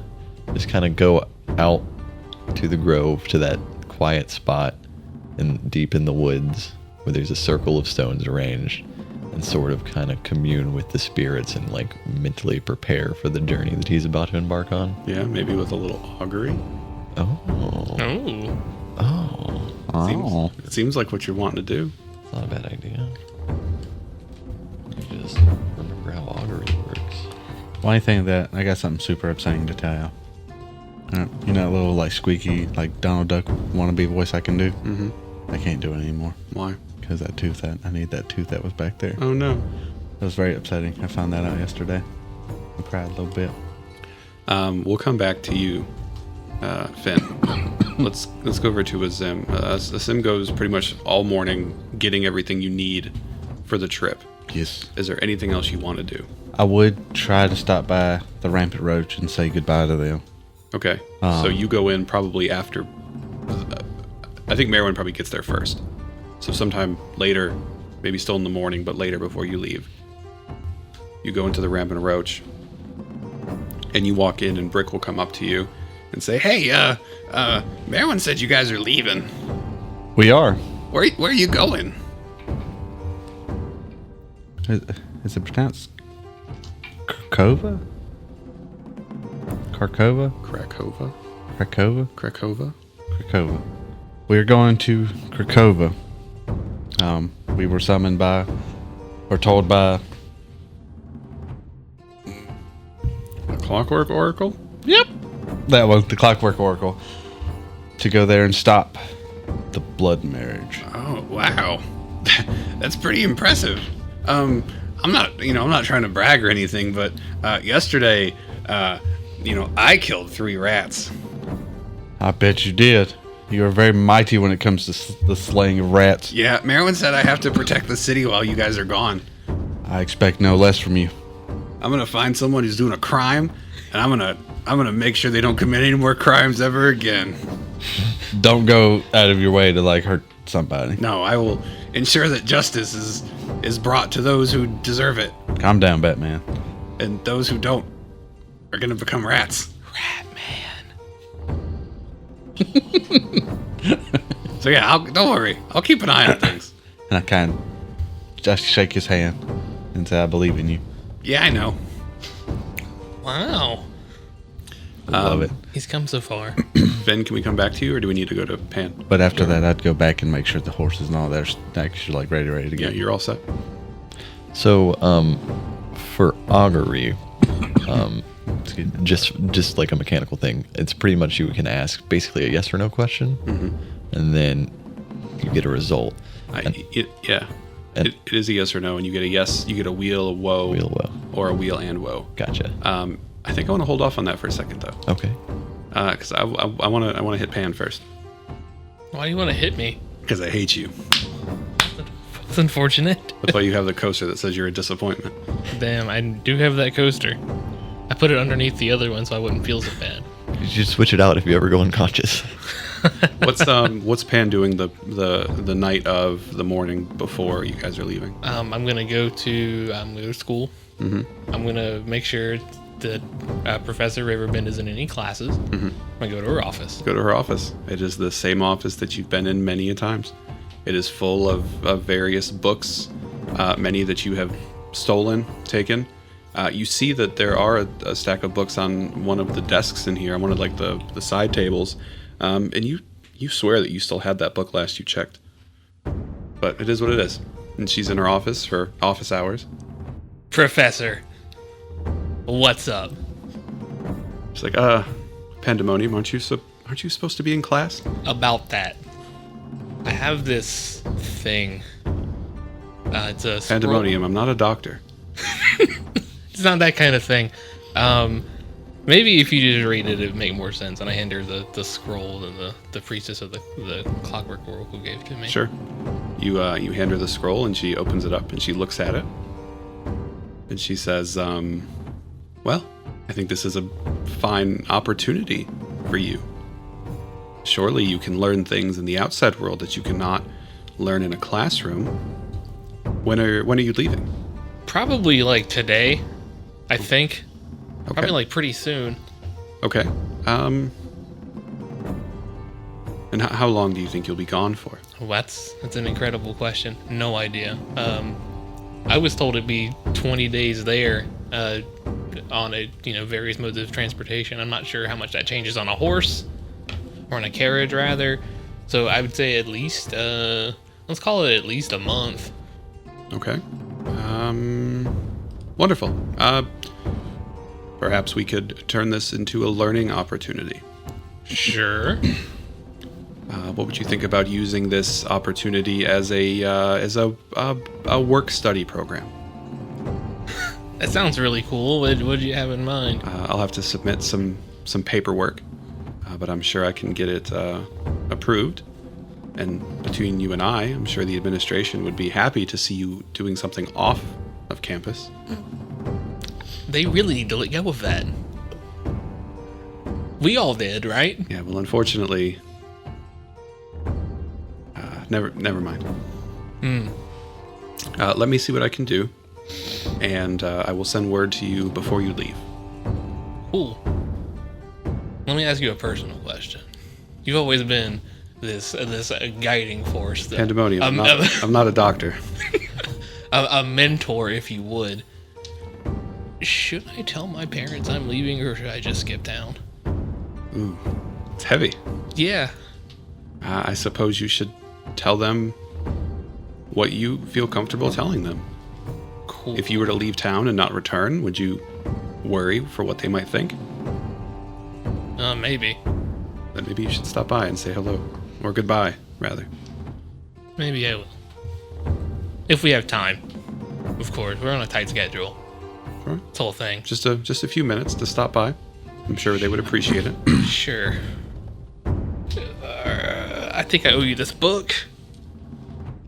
Thank you. Do you have any other ones? No. Roll me a deception check. 5. Pandemonium, all the books, please. Yep. If you end up dead in a cavern somewhere, There were like 3 more books. I don't want to go searching for these. Well, only one of these is like really rare. The other ones you can just find. Like this one, sure, this would be hard to replace, but these ones are like at the bookstore. Anyway, you can have them back. She just doesn't say anything. She watches you put them down. Pan proceeds to snap and finger gun at her before walking out. It's like saying goodbye to Chris in real life. It kind of is. She looks at you and she says, well, it's probably about time you hit the old dusty trail. The old dusty trail. All right, I'll see you later. Best of luck. I'll send word before you leave of what we can manage. All right, cool. Hey, and if it doesn't work out, I withdraw. We'll figure it out. We'll figure it out. We'll figure it out. And I'm out. You leave her office. Do you want to stop by the Pandemonium mom and dad? That's up to you. You don't have to. You could always write them a letter. No, let's stop by. No, let's do Wes's thing first. Then I'll stop by. Okay. Pull up the old backstory sheet real quick. I need at least 10 minutes to review. Send me the spark notes. All right, we open back up to the grove. So we smash cut to this like circle of rocks. In the center, Finn had built a large campfire that had already long burned out at this point. And he has used the ashes from the fire to ordain himself the various runes across his face and his forearms. He is chanting in a language that the viewer would not understand. And by this time, like a flock of ravens have kind of gathered around and are sitting on the various stones watching as he sort of like communes with the spirits and asks them a question. And what he's going to ask is, should he expect safe travels at the start of their journey? Okay. Augury, you get one question or three questions? I believe you get one every time you cast it. I think that sounds right. So you're covered in you've ordained yourself in this campfire ash that has been formed into these runes on your body, and you sort of look to the ravens for guidance as you have before, and you ask this question. And the question you ask is, should we expect safe travel on our venture? And you get your answer. But we're going to hard cut away from that. All right. Hate that. Over to Pan. So imagine walking up to this all like perfect American middle class household, white picket fence, 2 stories, a dog, all that good stuff. On there, I guess there's a mailbox that would say Pheromond. You'd walk up, knock on the door, hands in the pockets, kind of wait and seeing who's home. Would your family have servants? No, No. I don't think they're that high up. So you knock at the door. You don't get an answer right away, but you can hear footsteps on the other side approaching, and the door opens, and standing on the other side of the door is the person that you know as your mother. What does she look like? Oh wow, okay. She is a human woman. She's a little bit taller than Pan is. She has this medium length, shoulder length, sandy blonde hair that's kind of cut into kind of like a Karen haircut. She's got fairly sharp features, and I imagine it being early in the morning, she's dressed for work. And what does she do for work?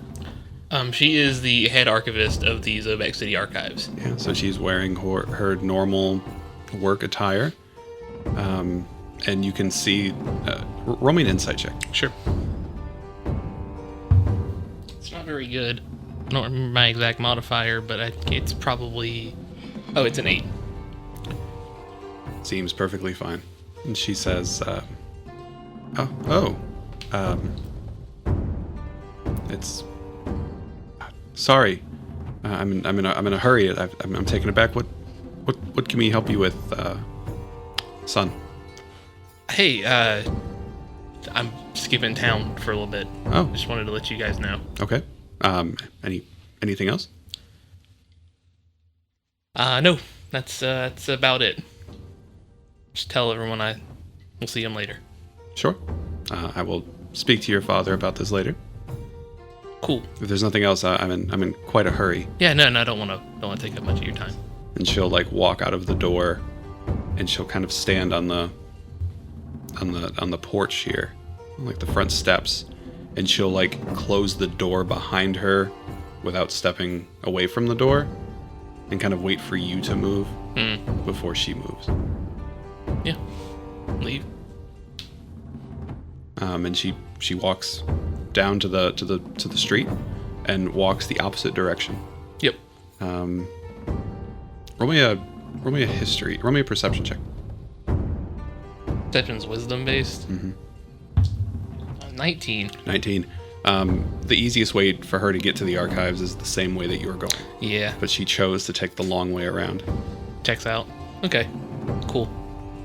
As you're going to kind of leave with that 19,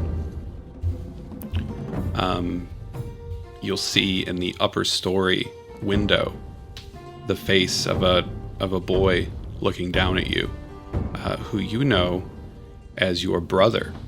How old is your brother? Ain't that old. He's my younger. He's probably, 12. 12. He looks a bit older than he did the last time you seen him, and it makes you think about how long you've actually been gone from home. And he's looking at you from the window, and he clearly recognizes you because he has this big smile on his face and he's waving. Give him a little wave. And you see him disappear from the window. Keep walking. What you don't notice is he himself doesn't move from the window, but he is pulled away from the window by this older man we assume is both of your fathers. And he peeks out of the window as you're walking away, and he pulls the curtain. Cool. So the four of you meet at your pre-designated spot.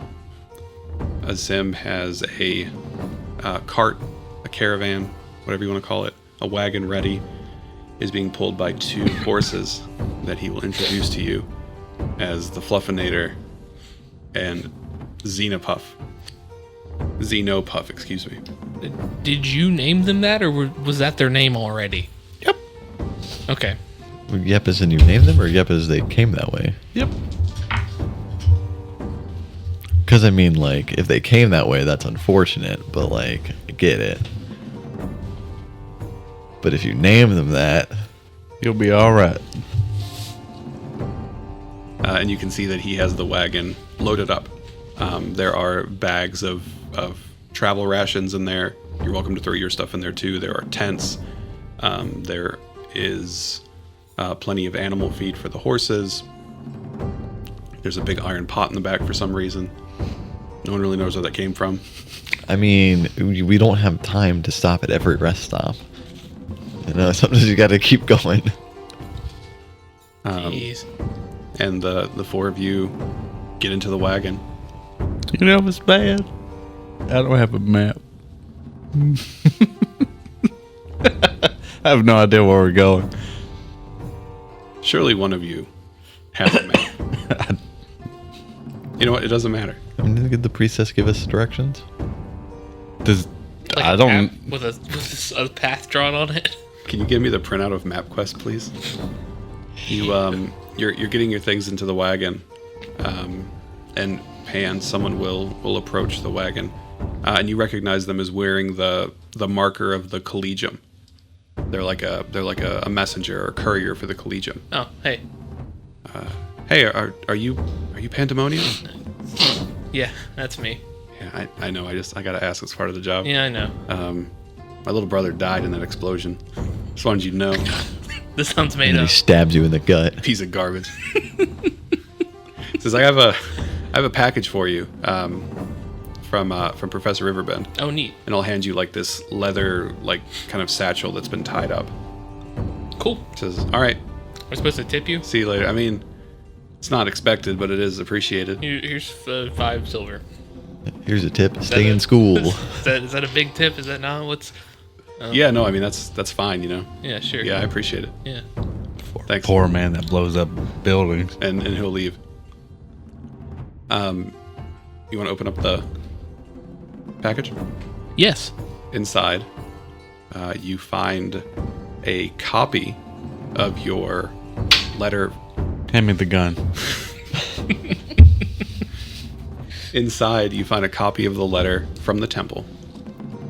Attached to it is a letter of endorsement and introduction from the Collegium, specifically from Professor Riverbend, which authorizes an indeterminate amount of time for a work-study program for you. In addition, this letter also gives you a little bit of leeway as an official representative of Professor Riverbend representing the Collegium. Terrible choice. God, he's gonna blow up somewhere else. Inside of this package is also a finely made journal. It is a blank grimoire. Oh, is that how we do our save progression? As we write in the journal? Yeah, that's how you save. When you open it up, inside there's a little inscription, and it says Pandemonium. Don't be dumb. I wish you the best of luck on your journey. Please use this tome as you see fit.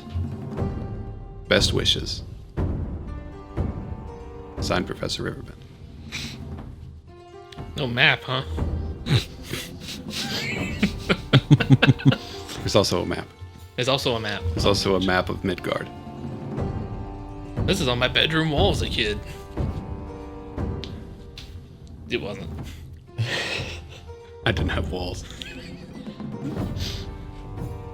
I found a map. We're good. The 4 of you get into the wagon and you begin to leave the city. For most of you, this is the second time, and very recently that you've stepped past the walls of Zobek. But for one of you, this is the first. Can I get everyone except Finn to please roll me an insight check? Why not Finn? Don't worry about it. I mean, I wouldn't be paying attention to him. I'm trying to drive the damn thing. 12. Well, 16. Oh, no, you said inside. I'm sorry. 18. Merwin and Asim, you notice that as you're leaving the city, Finn has a particular look on his face. You're not really quite sure what the emotion is, but it does not look hopeful. I slap him. And then we cut back to Finn standing in the grove with the circle of stones covered in the ash with the ravens. And he asks the question, will we find safe passage in the early parts of our journey? And we see the look on his face. We're kind of looking like at his face, like the Kubrick stare. And then we see the screen pan to the ravens. And you get a whoa. I'll see you guys next time.